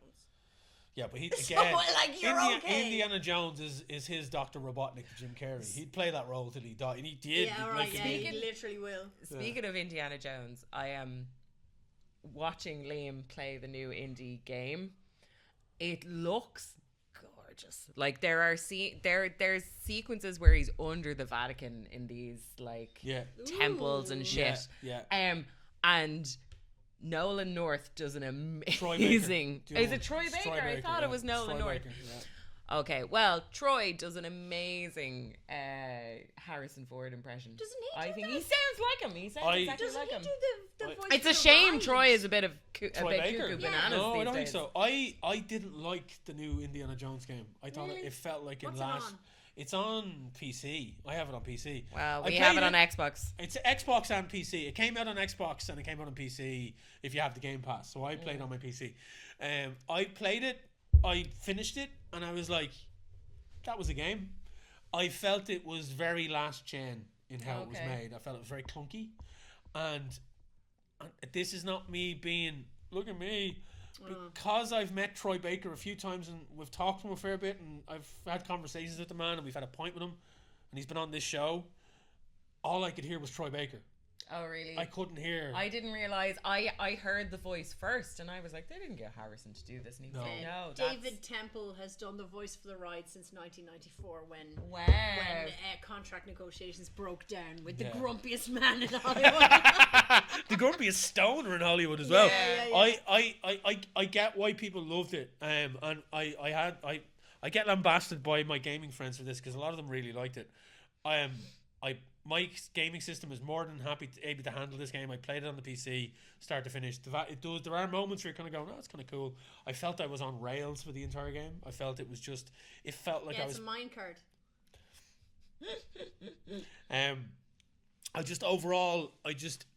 If you go back and play Skyrim now... Which is how many years old? Quite old. And it's made by the same studio. And I was kind of going, I can see the blueprint of Skyrim. I can see the blueprint of their game. It's a Bethesda game. I can see their blueprint in here, which is fair enough. You get a game studio, you get their blueprint. Same with BioWare, same with anything. Yeah.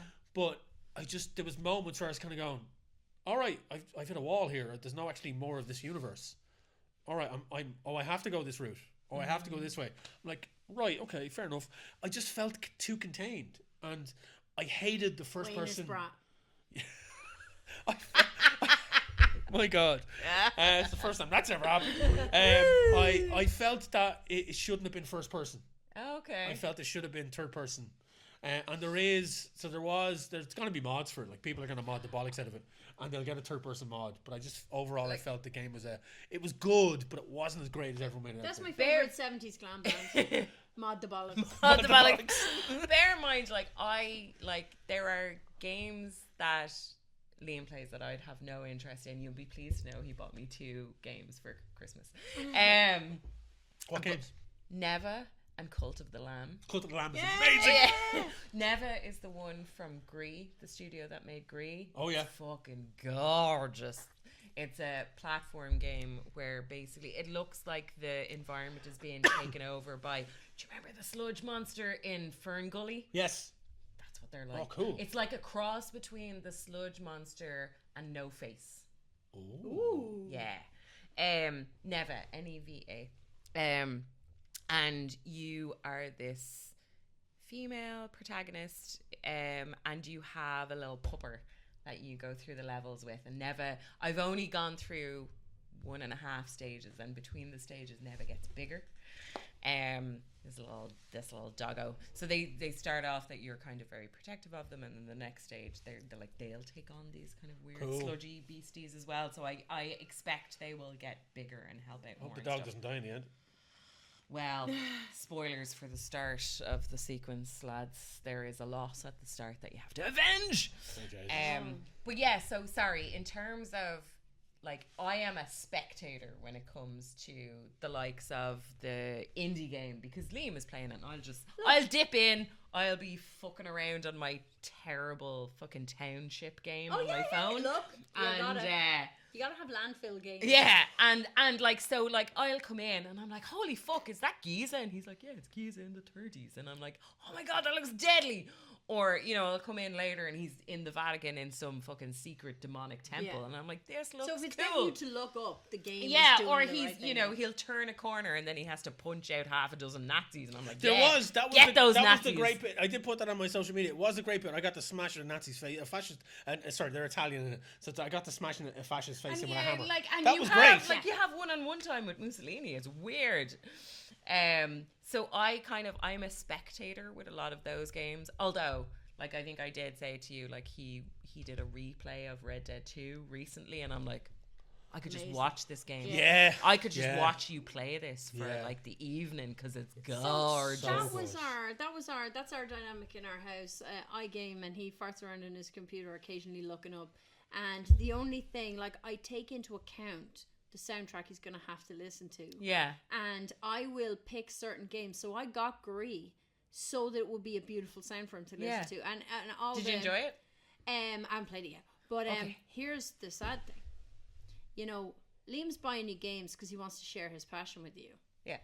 And Civ 7 is coming out, so rip to Brozzy's productivity. But I want to encourage him. I find gaming very relaxing, and I would like for him to have more hobbies. So, you know, when he showed an interest in the Wii U Mario and Luigi game that they released for Switch, that Patrick got from Santi, he watched us playing that and went, oh, I might give that a go. He's so fucking into it, lads. Amazing. So Liam is very encouraging until you need the telly.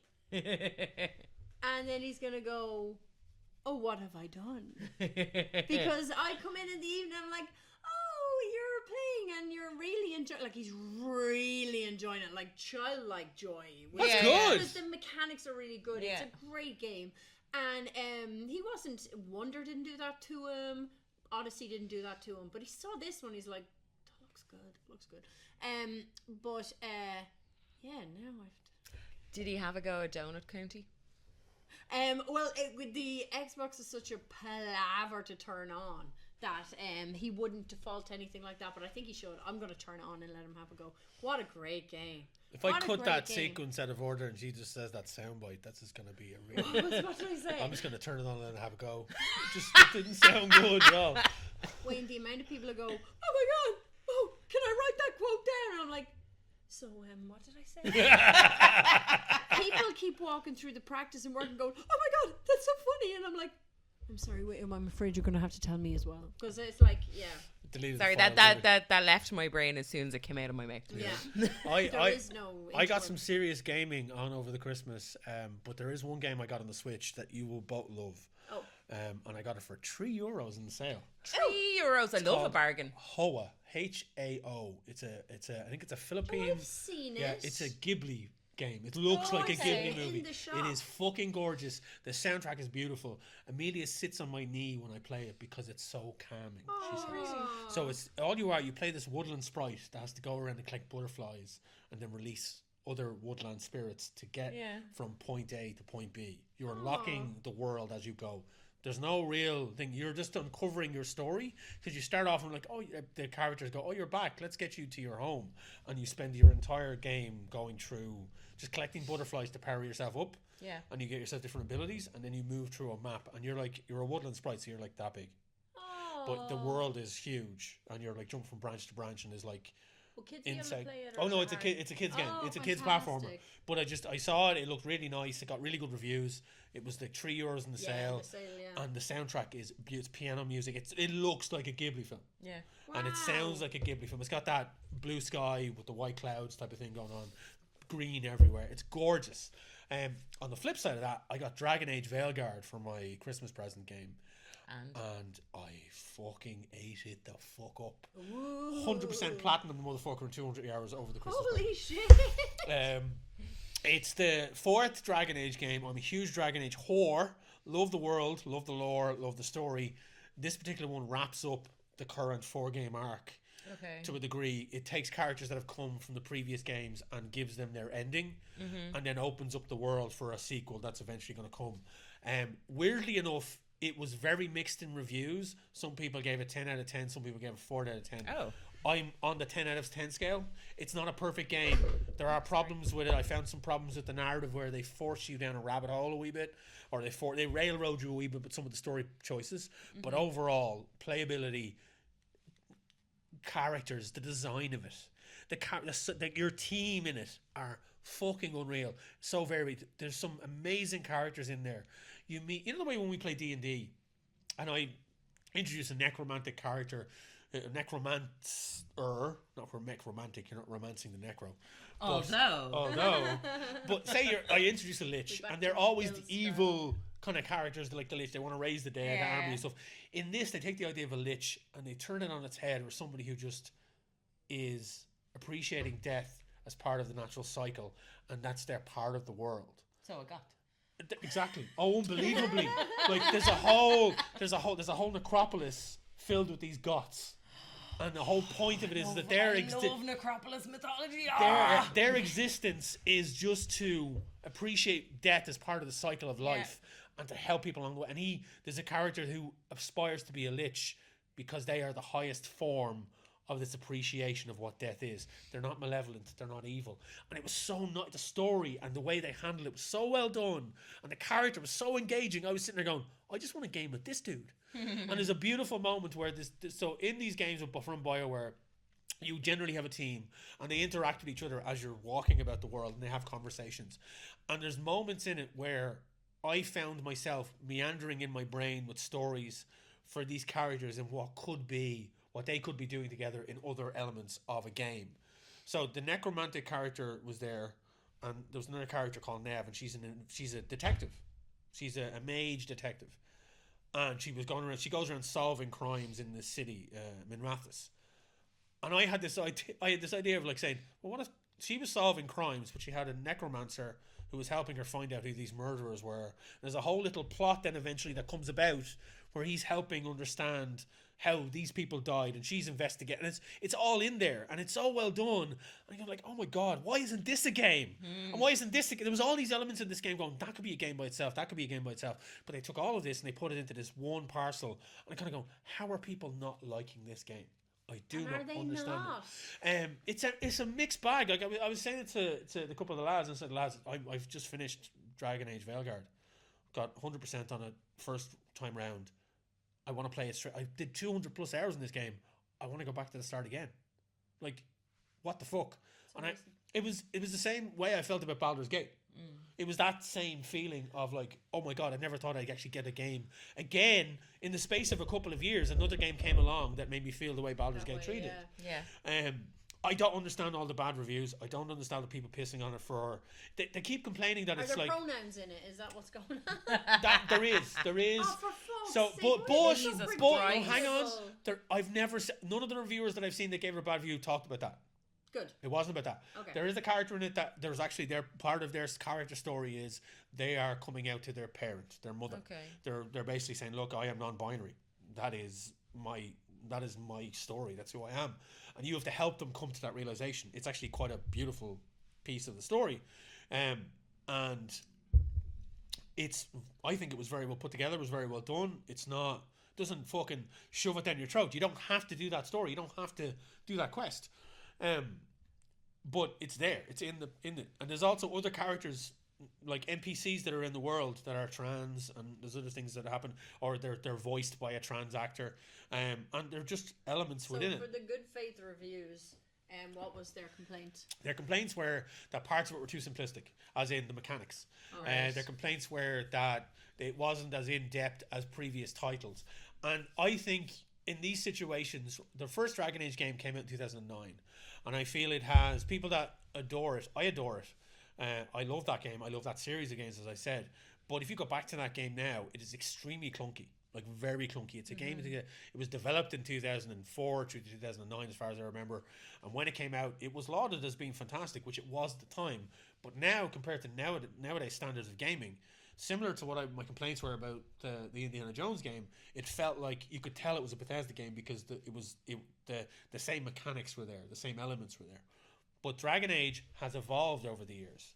The second game was better than the first one. It tried different things. The third game was better than the other two, in my opinion, because it tried new things and adapted new mechanics and new things in it. This one, again, streamlined a lot of stuff and made it more accessible.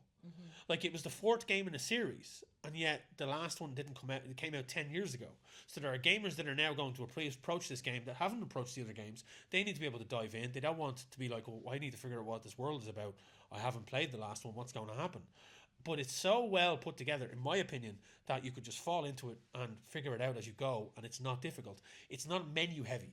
Right. And I felt that in previous titles in the Dragon Age series were extremely menu heavy. And some people like their games that way. They like to be able to go in and out of the menus, do different things. But in this day and age, when you have people who are second screening when they're doing things, you need to be able to keep people's attention.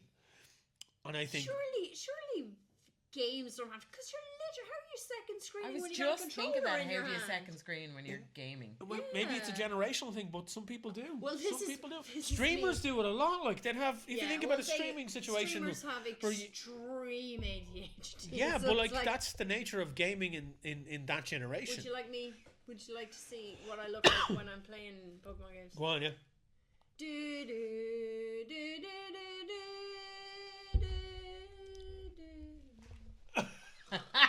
And then somebody And takes, amount of then somebody times takes it and then goes, right, I'm gonna get all these for you. Brazzy comes in. No, I'm playing it on the TV. Oh, right. The battle is on, and you have to read about the effects, and somebody's affected somebody's defense, And that puts you somebody's to Right. and I'm like, the amount of times he's come in because he hears the battle music for 14 minutes, and he's like, something's gone wrong.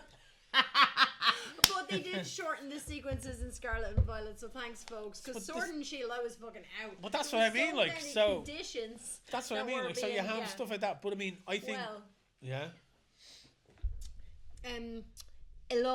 Elon Musk was on the phone Fuck's sake. I on thought the we'd get to phone an episode advocating for fascism in Germany while playing Path of Exile Path of 2. Exile.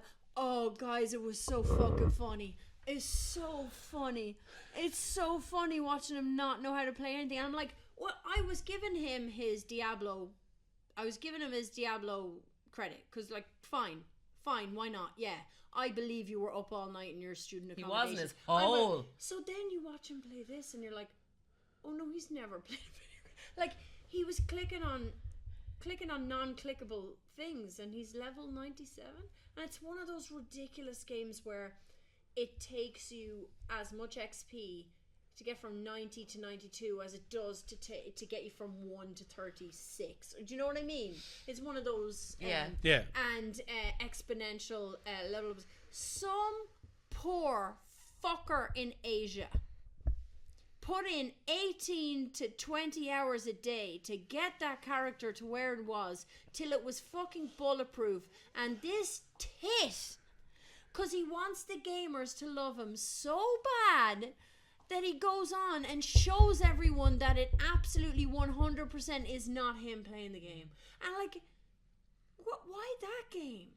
Why the hardest game? It's why, not, well, no, like, Path of Exile is not a difficult game. It's just, there's in fairness, I think you'd have it's problems really with gonna- Tetris.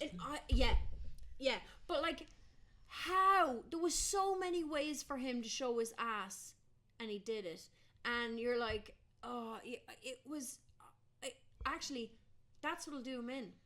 His cars can explode. His rockets can explode.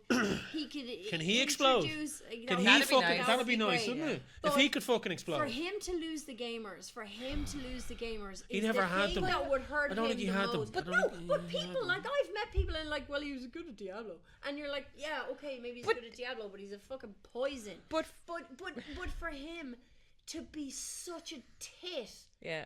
oh, it was so fucking good.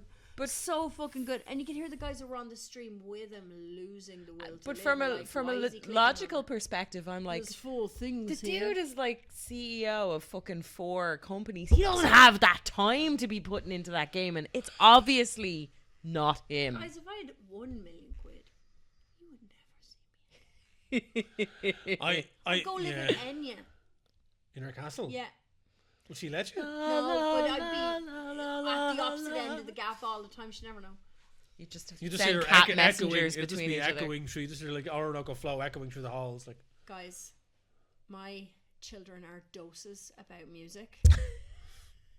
And I decided I was going to play a game. Like, they were giving out, they were complaining about the modern interpolations of music because they've heard the originals. They're Right. annoyed by it because they heard the originals. They never heard the originals. They think this song was good. so they what were you're saying rather is it's monster. your fault. Mini Brosnans, So- you need to get over that because we've been so- dealing with that for 20 years. So I said, right, here's the original, here's the interpolation. What do you prefer? And Patrick was going case by case. He was like, okay, I prefer White Town over the song from the 30s. But Rebecca was being arsey about it. Was she being a little edgelord? She was picking the original every time. Right. And I'm like, you're not picking the Chi Lights over Beyonce. You're being a snob. You're being anyway. So I was like, okay, this is the original. Okay, this is the interpolation. And sometimes there was 3. And Becky was picking the original one. I prefer the early stuff. Every single time. So eventually I had enough and I'm like, okay, I gotta give her Does one she more. like can't Arcade fight me. Fire? Does she? And I put Enya on. Oh. And then I put Fuji's on. And she grudgingly accepted Fuji's for that one. But yeah, she was like, I think Lauren Hill probably feels the same way. yeah. She did that at the concert that I saw her in last year. Yeah. I still can't believe great. she showed up. I know, and Wyclef too. Oh yeah, I forgot about that. It's Praz. Fuji's gig. It's Praz that's the problem, isn't it? Praz is suing them. That's Yeah, why yeah, he's yeah. problematic. Yeah. Anyway. Rebecca picked the Jackson 5 over Maya featuring the Tamperer. Really? Yeah, shocking. Shocking altogether. Shocking. Do you know what? I'd love to. I must send you. You're on Spotify, right? Yeah. I must send you the link for my undercover playlist because it's a lot of goth covers of songs or like Placebo covering Kate Bush and all that kind of stuff, Fantastic, yeah. or Deftones covering Duran Duran. There wasn't a miss on that Placebo covers album, by the way. Yeah. Isn't there? I'm trying to think. I remember back to my HMV days. There was a cover album. I'm trying to remember. Was a cover album of Duran Duran or was it a cover album of Depeche Mode of a load of other artists doing their songs? Ooh. Could have been Depeche Mode. I think Lacuna Coil's Enjoy the Silence. That was on makes it. well. That would make sense because Ghost have covered Depeche Mode a bit as well, and I'm pretty sure I have multiple Depeche Mode covers on that playlist. I think they're one of I'm the most a filthy covered bands. synthwave goth whore. But fucking Stuck on Blowing Water on Deftones. the other night and no one complained. Deftones doing they know how? chauffeur. People like my kids don't know who's doing that music, but they like to go, "What's that?" And they Well, look, didn't. Helmut knows what he's doing. He knows what he's Very doing. competent. He's very competent. He Very knows what he's competent. doing. But it's just like the joke is like if you there is the thing if you know the person who's done the stuff, you're kind of going, huh, when you're listening to it or reading it or looking at it or whatever. It is hard to detach yourself. If you know from the artist. If you know the artist. Yeah. And with that lead in, Yeah. do we want to talk about the horrible situation? Well, the one thing is, you guys started this like when it was vague allegations. We talked about it, so I think given Good band name actually. yeah, Vague allegations. Yeah, I like it. that, we just hit with a bombshell. Like in every situation, it gets to a point where it's undeniable. And Well, I just feel bad for the people that were so. Like, I felt bad for you too. Well, I think when the Tortoise podcast and subsequent articles came out, Just to clarify for folks, Yeah. we're talking about Neil Neil Gaiman. Trigger warnings for everybody Gaiman across the board. across the board. If you don't want to listen to anything related to this story, mute the podcast now. Yeah. So I think maybe myself and you, Wayne, might have been in the same position when the Tortoise Media stuff dropped 6 months ago. We were like, they're a right-wing, trans-hating Yeah. Boris Johnson. Consider the source. Yes. Yeah, exactly. Yeah. This feels like a hit piece. This feels very targeted. And it was because- just them. They were by yeah, themselves. and I suppose we were looking at where they lent their support versus where Neil lent his support publicly, and the thought at the time was, this I don't know about this, and then we got the incredibly well-written, well-researched article from Lila Shapiro in Vulture the other day, and I think I have felt sick ever since. Yeah. And I've a lot of folks on social media who, like, his Facebook account came up the other day, and I am literally 3 degrees of separation from him. Yeah. Because of people that I know. Yeah. And, you know, people online have talked about how they've worked with him, never saw anything of this this kind of dog in his character.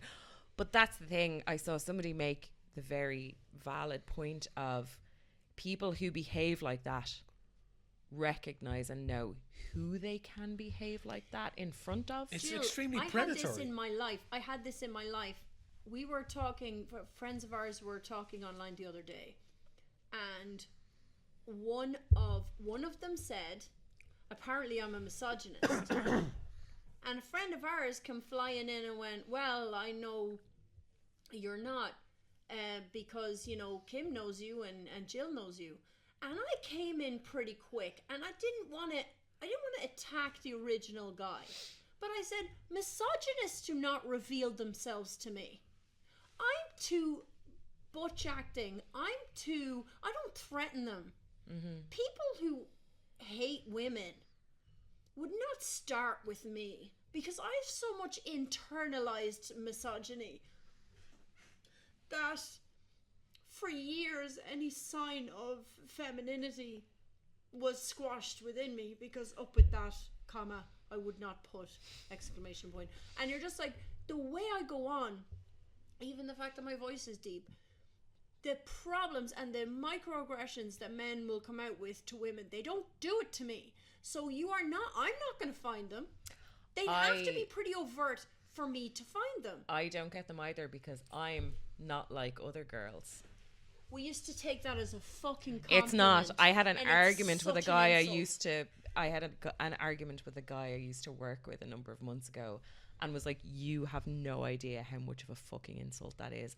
And let me tell you why, bub.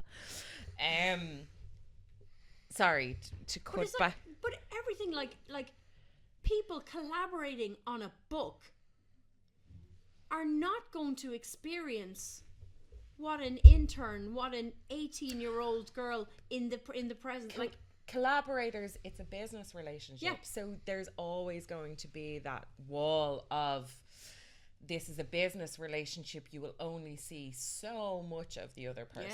Yeah.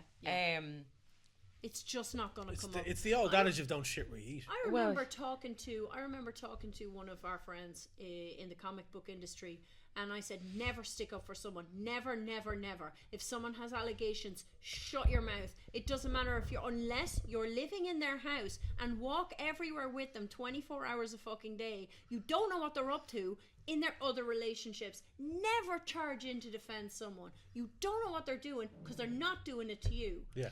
And also, we know from personal experience that people have the ability to compartmentalize and behave a certain way with different groups of people, with different individuals. I've been a fan of Neil's since I was 19, and it's funny, I remember going to a talk of his as part of the International Literary Festival a number of years ago, and there was a talk and a Q&A afterwards, and he talked about the fact that Sandman wasn't a success initially, and it was a comic that surprisingly had a female following. And he said what happened a lot of the time was a guy would say to his girlfriend, here's a comic I think you might enjoy. And I met Neil afterwards and got him to sign some of my stuff, and I was like, of which you have a lot. Of which I have a lot. And I was like, I was one of those girls. I was like, the boy is long gone, but Sandman has remained. And Anya was my boy. And you know, I have multiple editions of Sandman, and you've invested a lot of time and money into and his other works as well, because I thought he was a good storyteller. But aside from that, which he was, I thought he was a good storyteller. But aside from that, he seemed to, certainly publicly, he was saying the right things, being one of the allies that we needed. Jesus, He Jill, was. we get got so bad because they're always with those little fucking messages and those Yeah. and we will take droplets in the desert. Like Mm-hmm. anybody just not being overtly fucking piggish, we will revere them as like an oasis in the desert. Yeah. Because you're just like, oh, this person's in comics and isn't, you know, a troglodyte, you know, in some respects. And Yeah. you know, is you know, in their work is openly putting a spotlight on diversity, on, you know, non fucking straight relationships, Yeah. on trans issues. Somebody who is a Just seems tonic such a to good the egg. vitriol that Yeah. you would see coming from the JK side of the house. Yeah. And you know, people have said for years, you know, be careful who you idolize. I suppose I was lucky enough to meet him and Amanda in person, and they seemed great, but it was the work that they put out that I was like, oh, Yeah. they seem to be speaking their truth. People seem to be gravitating towards what they have to say because it's resonating with a lot of people. And then I read the Vulture article, and it was so much worse than what Tortoise Yeah. published last year. Like, so much worse. And the fact that he has tried to play it as, like, he put a statement on his personal website yesterday Yeah. and has basically said they're lying. Lies. They're lying. But the accounts that Scarlett has given of the incidents between herself and himself, like, you cannot frame that as it was a consensual relationship that included BDSM, because in my experience with the BDSM community and my knowledge and the people that I know there, everything They love is their a rules. They love everything their is about codes. consent. Yes. Everything is about reaffirming that consent. Are you Yes. sure you're comfortable with Yeah. this? Let me know at any stage if you're not happy. Give me a signal. There's no messing in There- that community. there is- There's no there is- accidents in that community. No, because they know how it can go from Yeah. enjoyment to pain so quickly. They are so focused and so concerned about consent. They're like, you have to make sure that the other person is not only consenting but joyfully and Gleeful. gleefully involved. Yeah. You know, there has to be no room for ambiguity. And not only was it not just ambiguous, it was blatantly not consensual and not something that this young woman was happy with. And aside from the fact that he is a very famous person and she was a penniless young woman who had been hired as a nanny, there is a 40-year age disparity as well. So it's there is a power imbalance on so many levels with that relationship and the other relationships that are referenced in the article. They just could not be equals ever. There's no way. And I suppose the article interviewed the sources that are referenced in the Tortoise expose, but they also quote having spoken to friends of Gaiman's and friends of Palmer's. And initially, I was saying it to a friend of mine the other day, I said, initially I wanted to give Amanda the benefit of the doubt because ultimately she has a young child she needs to protect. But also she does not come out well in that article. And I did read today there's a Patreon post that she has put up, and she has shared to her social media and basically said, I'm still going through custody and divorce proceedings and I can't talk. When did she start divorce proceedings? 4 years ago. Jesus Christ. Yeah. 5 years So ago, sorry, Joey 2020. Pitt levels of fucking... Like they had started divorce proceedings while all of this kind of happened during COVID. 2020. Oh, I In remember, 20 because everyone's really sad. in Yeah. 2019 she was touring her There Is No Intermission album, and she was finishing her tour because me and Helmut went to see her here, and she was finishing her tour in early 2020 in New Zealand, and Neil and Ash were in Australia, and they, I think, flew over to meet her, and then lockdown happened and people were stranded.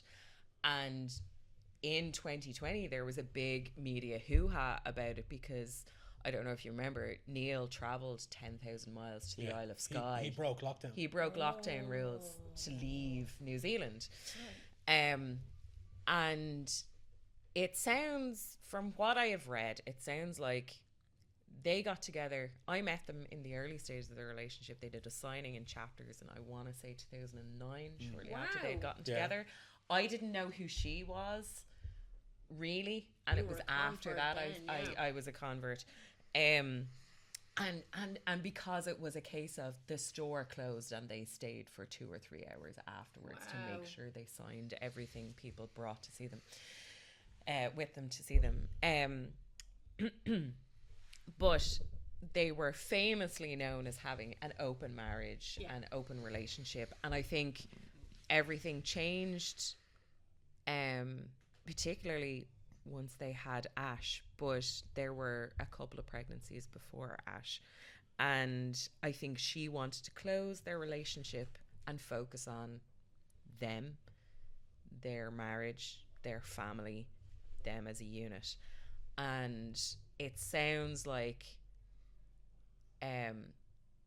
from what she has said, you know, the importance of an open relationship is communication, being upfront, honest. And he continued to have affairs in what was now a closed relationship. And the article quotes her as saying, when they reference the nanny that they hired in New Zealand, Scarlett Pavlovich, there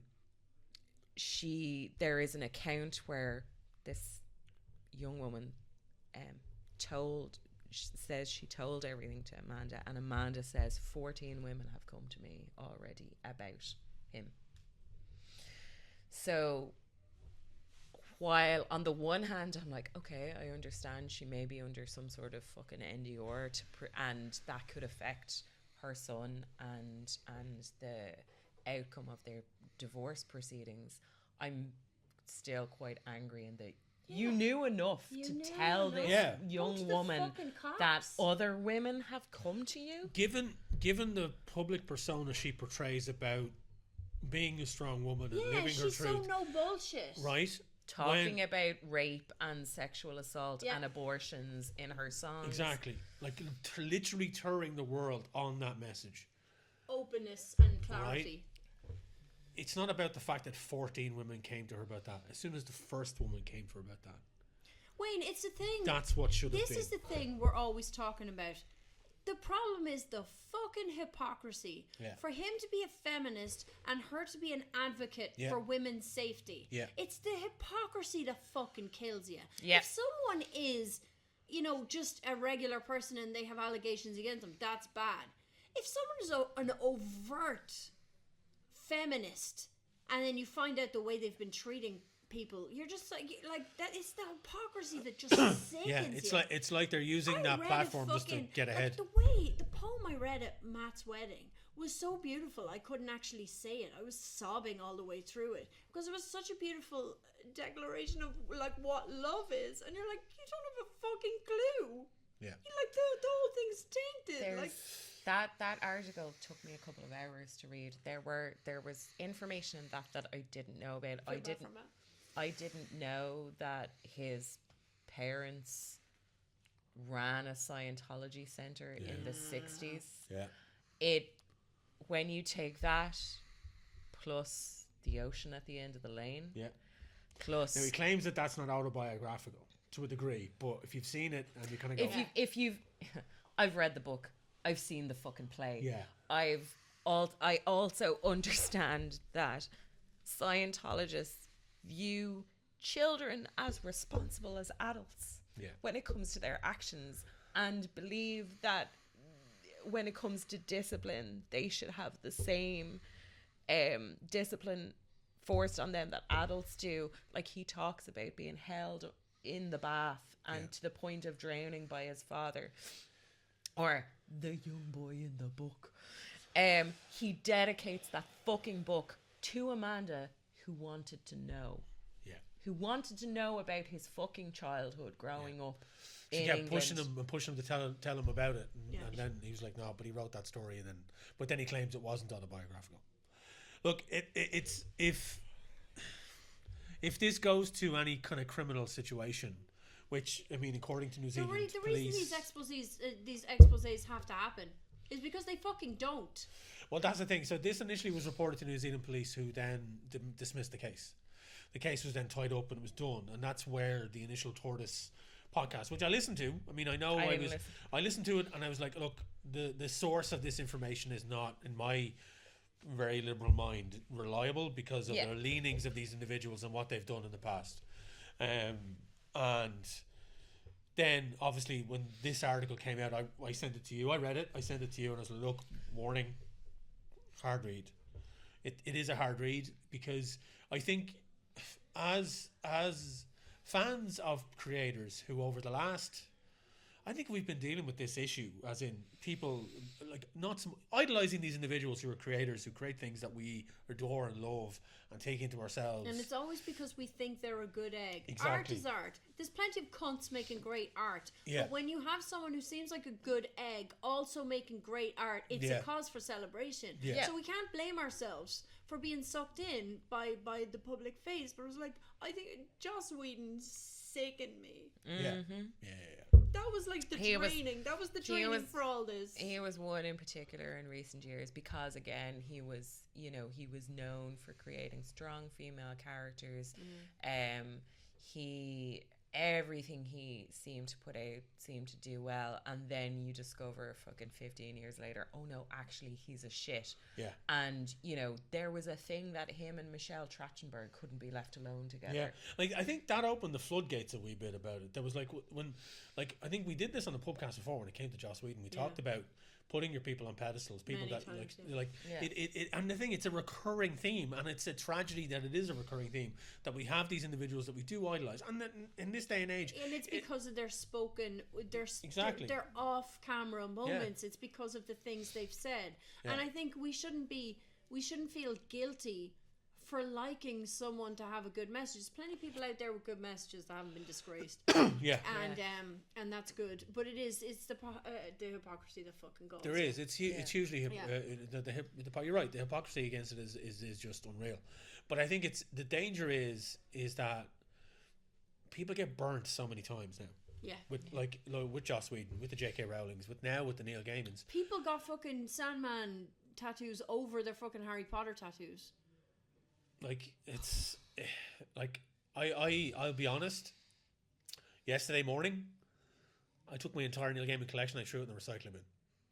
For real. That was a lot of stuff. I don't have the ability to separate the creators from their creations. Not when you know them so well. I just don't. Now, I mean, I've had this conversation with Irene multiple times and about over the years, and we had the conversation with Gaiman when I told her about it. And she was like, fuck. Because Stardust is one of our all-time favourite books and one of our all-time favourite movies. And it's written by Gaiman. Oh, really? Yeah, and I introduced her to him. I introduced her to him as a writer. I gave her a copy of Good Omens for a Christmas gift many moons ago, and she loved it. Mm-hmm. And we watched the series on Amazon. We loved it as well. And all of this now, all of that world is tainted because of this. For me, it is. Those people in the comments going, R.I.P. Good Omens season 3. You're like, it's not the time for that. Well, season 3 is not a season anymore. Anyway, since the original allegations last year, it was cut down to a feature film, essentially. Yeah. Okay. The thing about Good Omens that I kind of cling to is that it was Terry as well. Yeah. And I haven't taken that drastic measure just yet. Yeah. Particularly when it comes to the Sandman books. Yeah, they're because a they're huge chunk of your life. Jim. well, not just that, but there are creators on those books that I was introduced to, that I've continued to follow their work. The creators Examples, like Jill? Jill Thompson, Colleen Doran, phenomenal artists who I have had the luck and pleasure to meet in person at conventions. Mike Carey is a phenomenal writer. He took the character of Lucifer and wrote an entire series about it. Don't watch the series, because the TV series, because it's not the same as the comic. Mark Buckingham. I like there are names that are like I'm just missing them in my head. There's a lot of people. So many people who worked on that series, because it ran from like 89 to 94, and it went through multiple teams. Like it wasn't just. And yeah, that's it. Like Neil was the chief writer on it, but there are other writers on it, and there are creators on that I went on to read their other stuff that I wouldn't have paid any attention to them had they not been in Sandman. And that, like, you know, I've often joked about how, you know, I want to be Karen Berger and Shelley Bond when I grow up, because they were the editorial team on that book. That's how I kind of feel about Sandman at the moment. That it was, you know, he was the writer of an ensemble play that people got to contribute to. And I feel like it would be awful for the incredible work that people did on that series to be tarnished by his actions. The same with the TV series that they've made of that. Like, the acting talent, the writing, the cinematography, the effects. Like, the opening sequence of the very first episode of that show, I legit started to cry because the dreaming looked so fucking beautiful. Yeah. Wow. I'm like, holy shit, there's the dreaming in 3D. I can't believe somebody has made this. It looks amazing. And it's awful to think that he has spent years putting a public face that we all grew to know and love, and causing so much hurt in the background. That's what gets me. I think it's, like you say, it's natural to find somebody who makes art and to admire them and put them on a pedestal, especially when you see them out and about living on telly, living it, appearing to live it. And like, whenever someone goes, cancelling, it's not indiscriminate. Like cancelling doesn't exist. We just don't want to look at the cunt. Yeah. If I look at you, I think about what you did, and I don't want to think about that. There's a reason why some of the most hateful bastards on the planet, hack comedians, are uncancelable. It's because they're horrible to start. Like, your shit is bad, so we don't care. Like, you can say what you want, and it'll be a furore for 5 minutes, but you're a horrible bastard, so it doesn't matter. That's your shtick. We have like, if you have someone that comes out and sells themselves as a cut above, a Renaissance person, an artist, and you find out that they're a miserable, cruel piece of shit, we just don't want to look at them. We don't want to see them. Yeah. Like, if you're like, you know, you can still go see Louis C.K. He'll still play. I won't go see him. I don't want to look at the cunt. So like that's it. It's the appetite for them. I don't want to see them. I don't want to think about them because of what they did. Mm-hmm. It's not, you know, the term cancel got ruined. It's a mass distaste for that person. And how long it lasts depends on what they did. And it's not cancel culture. consequence culture. Yeah. You did shitty things. Yeah. You deserve to be shunned. 100%.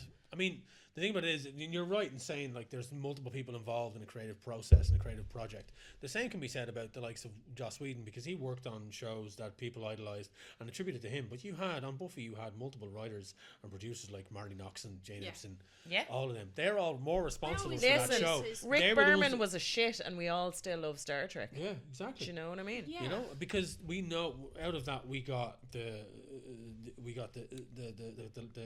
guy who did Battlestar. Fucking hell, what's his name? Ron Moore. Ron Moore. Like we got the Dominion War. Yeah, we got all sorts. We got of Ron crazy. Moore. Like, you know, I mean, the amount of people that are behind the scenes that are involved in those shows that are phenomenal people and phenomenal creators, but the main figureheads are dickheads. They're scumbags. They're pricks. Yeah. They're abusive fuck knuckles. Like it is there to see for everyone half now. the cast of SNL are absolute, like, you know, a product of their time, let's say. Yeah. Chevy Chase is a famous dickhead. He's a horrible individual. Yeah. But this in particular, the thing about this, again, it goes back to the hypocrisy of he positioned himself as a white knight. He positioned himself as somebody Also who very would, approachable. You could talk to him on Tumblr. you know, like and that makes everything all the more predatory. Yeah. It makes everything all the more vile because he used this element and this persona of good, kind of natured, you know, a guy you could trust, somebody you could leave your kids with, like this type of thing of like somebody who is who exudes trust and approachability, and he put people in a position where they were violated and their trust was disregarded and their consent was disregarded, and he put himself as being somebody who was in control of a situation he had no business being a part of. When somebody presents themselves a certain way publicly and then they act in a way that's deviant from that to you, the first instinct you have is, this is my fault, because I know what this person is like, so I must be misreading this situation. And you can keep yourself in those situations.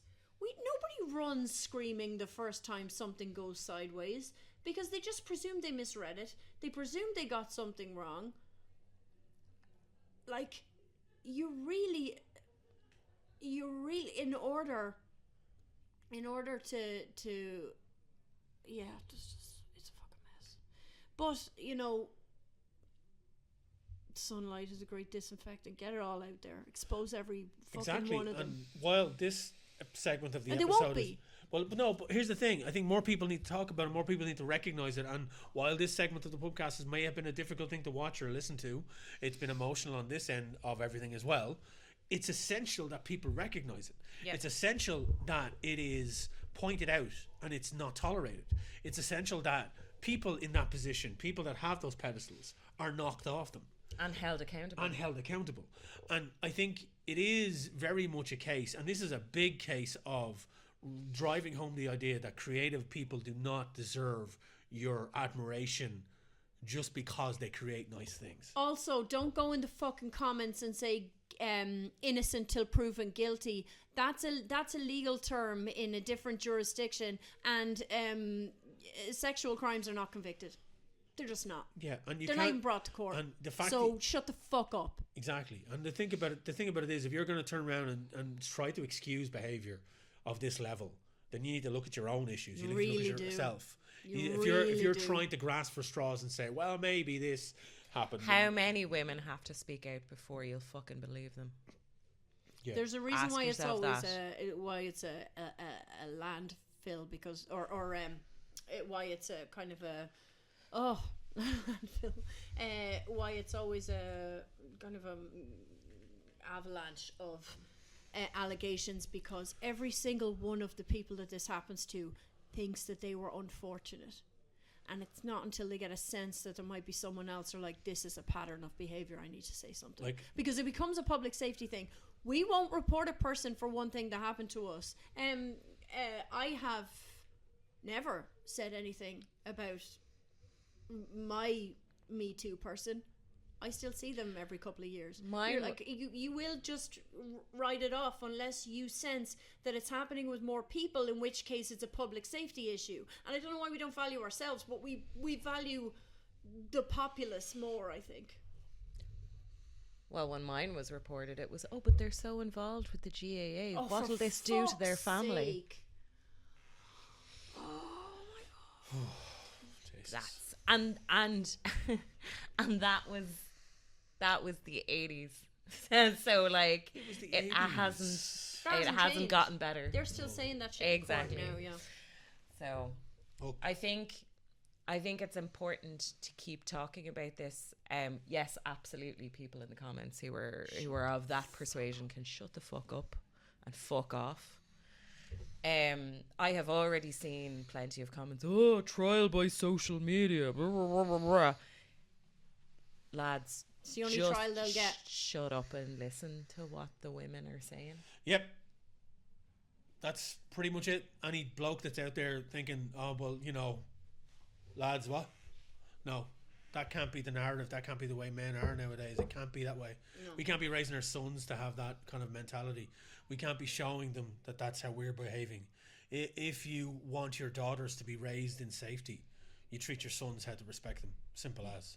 So if you are going to go on social media and say that, innocent till proven guilty, or, these are just women out for a quick payday, or these are just women out to drag somebody down who's clearly, a white knight in the world, that's not true. You have to listen to the victims. They have to be listened to, because in this day and age, if you're a man thinking that they can fucking muscle their laddish way through it and kind of just laugh it off, then you're part of the problem. Simple as. Absolutely. If you're not supporting these women in any way, shape or form, if it was your daughter, you have to ask yourself why this doesn't seem like a problem to you. Yeah. Like if it was your child, if your daughter was saying somebody did that to me, you would be out there trying to skin someone alive. And if you aren't as a father, then there's something you need to look at yourself in the mirror for. Simple as. Yeah, look, it's a horrible situation, and people have been affected by this in multiple levels and multiple factors. Fan bases, people that are idolizing. When I say I chucked out my Neil Gaiman collection, I don't have any of the comic books. It's all his novels. Yeah. Novels. All of his novels. It's just him. Like my copy of Good Omens is still in the house because Terry's name is on it. Yeah. And that's the only reason why that's still in my house. Yeah, you've no appetite. You have no appetite for them. It's the same with any of the Harry Potter stuff. My wife, who is a staunch Harry Potter fan, put all of her Harry Potter stuff away, and went, like, she has trans kids that she teaches in school, and she used to have a Harry Potter thermos that she used to bring to school every day with her coffee in it. She left it at home, and it's now rusting in her press because she can't face the kids in her class with that every day, because, like, what kind of a message is that sending? Those kids are more important than I love the 100%. story horrible that rhetoric. transphobia is a disease, an airborne disease caught from black mold. Did What? you see the picture Yes. of her? She J.K. was on a Rowling's castle. Zoom, and there's fucking black mold Yeah. on the wall. I love that for her. That she's just becoming love that a for mushroom her. person, and that's what's wrong with her. Although mushrooms could never be transphobic. They're too smart. I'm just waiting now in this day and age. We always have some kind of horror icon that comes out as Yes. So some for nuclear level. war, it was Godzilla. For mental health and gayness, it was Babadook. So I'm expecting Count Orlok to be the one for, like, Do not bring your sexual harassment to here. Respect the victims. that's what I'm expecting. Yeah. But Count Orlok as the spokesperson for consent. yeah, I think I do a good Count Orlok. That's a good voice. think that I was was good. practicing. I was practicing. It's like, I do not want Neil Gaiman's books in my castle. Remove them. yeah. So fuck We him. need to warn Irene about the night times. Is he going to try that in the night times? You get a swift punch to the face You've if met you my did. wife, haven't you? Jesus Christ. But look, folks, go see Nosferatu and fuck the abusers. That's all I'm going to say. Guys, gals, non-binary pals, look after yourselves. We love you. Yeah. We are never going to be exposed as hypocrites on feminist and LGBTQIA issues. I fucking promise, although they promise too. So, but they're fine. On that note, folks, this has been Pubcast. We're going to go have an after show pint now and cry into it a bit. Yeah, happy Look after 2025, yourselves. folks. Yeah. Bye. This is our year, folks. Of This hell. is our year. of hell.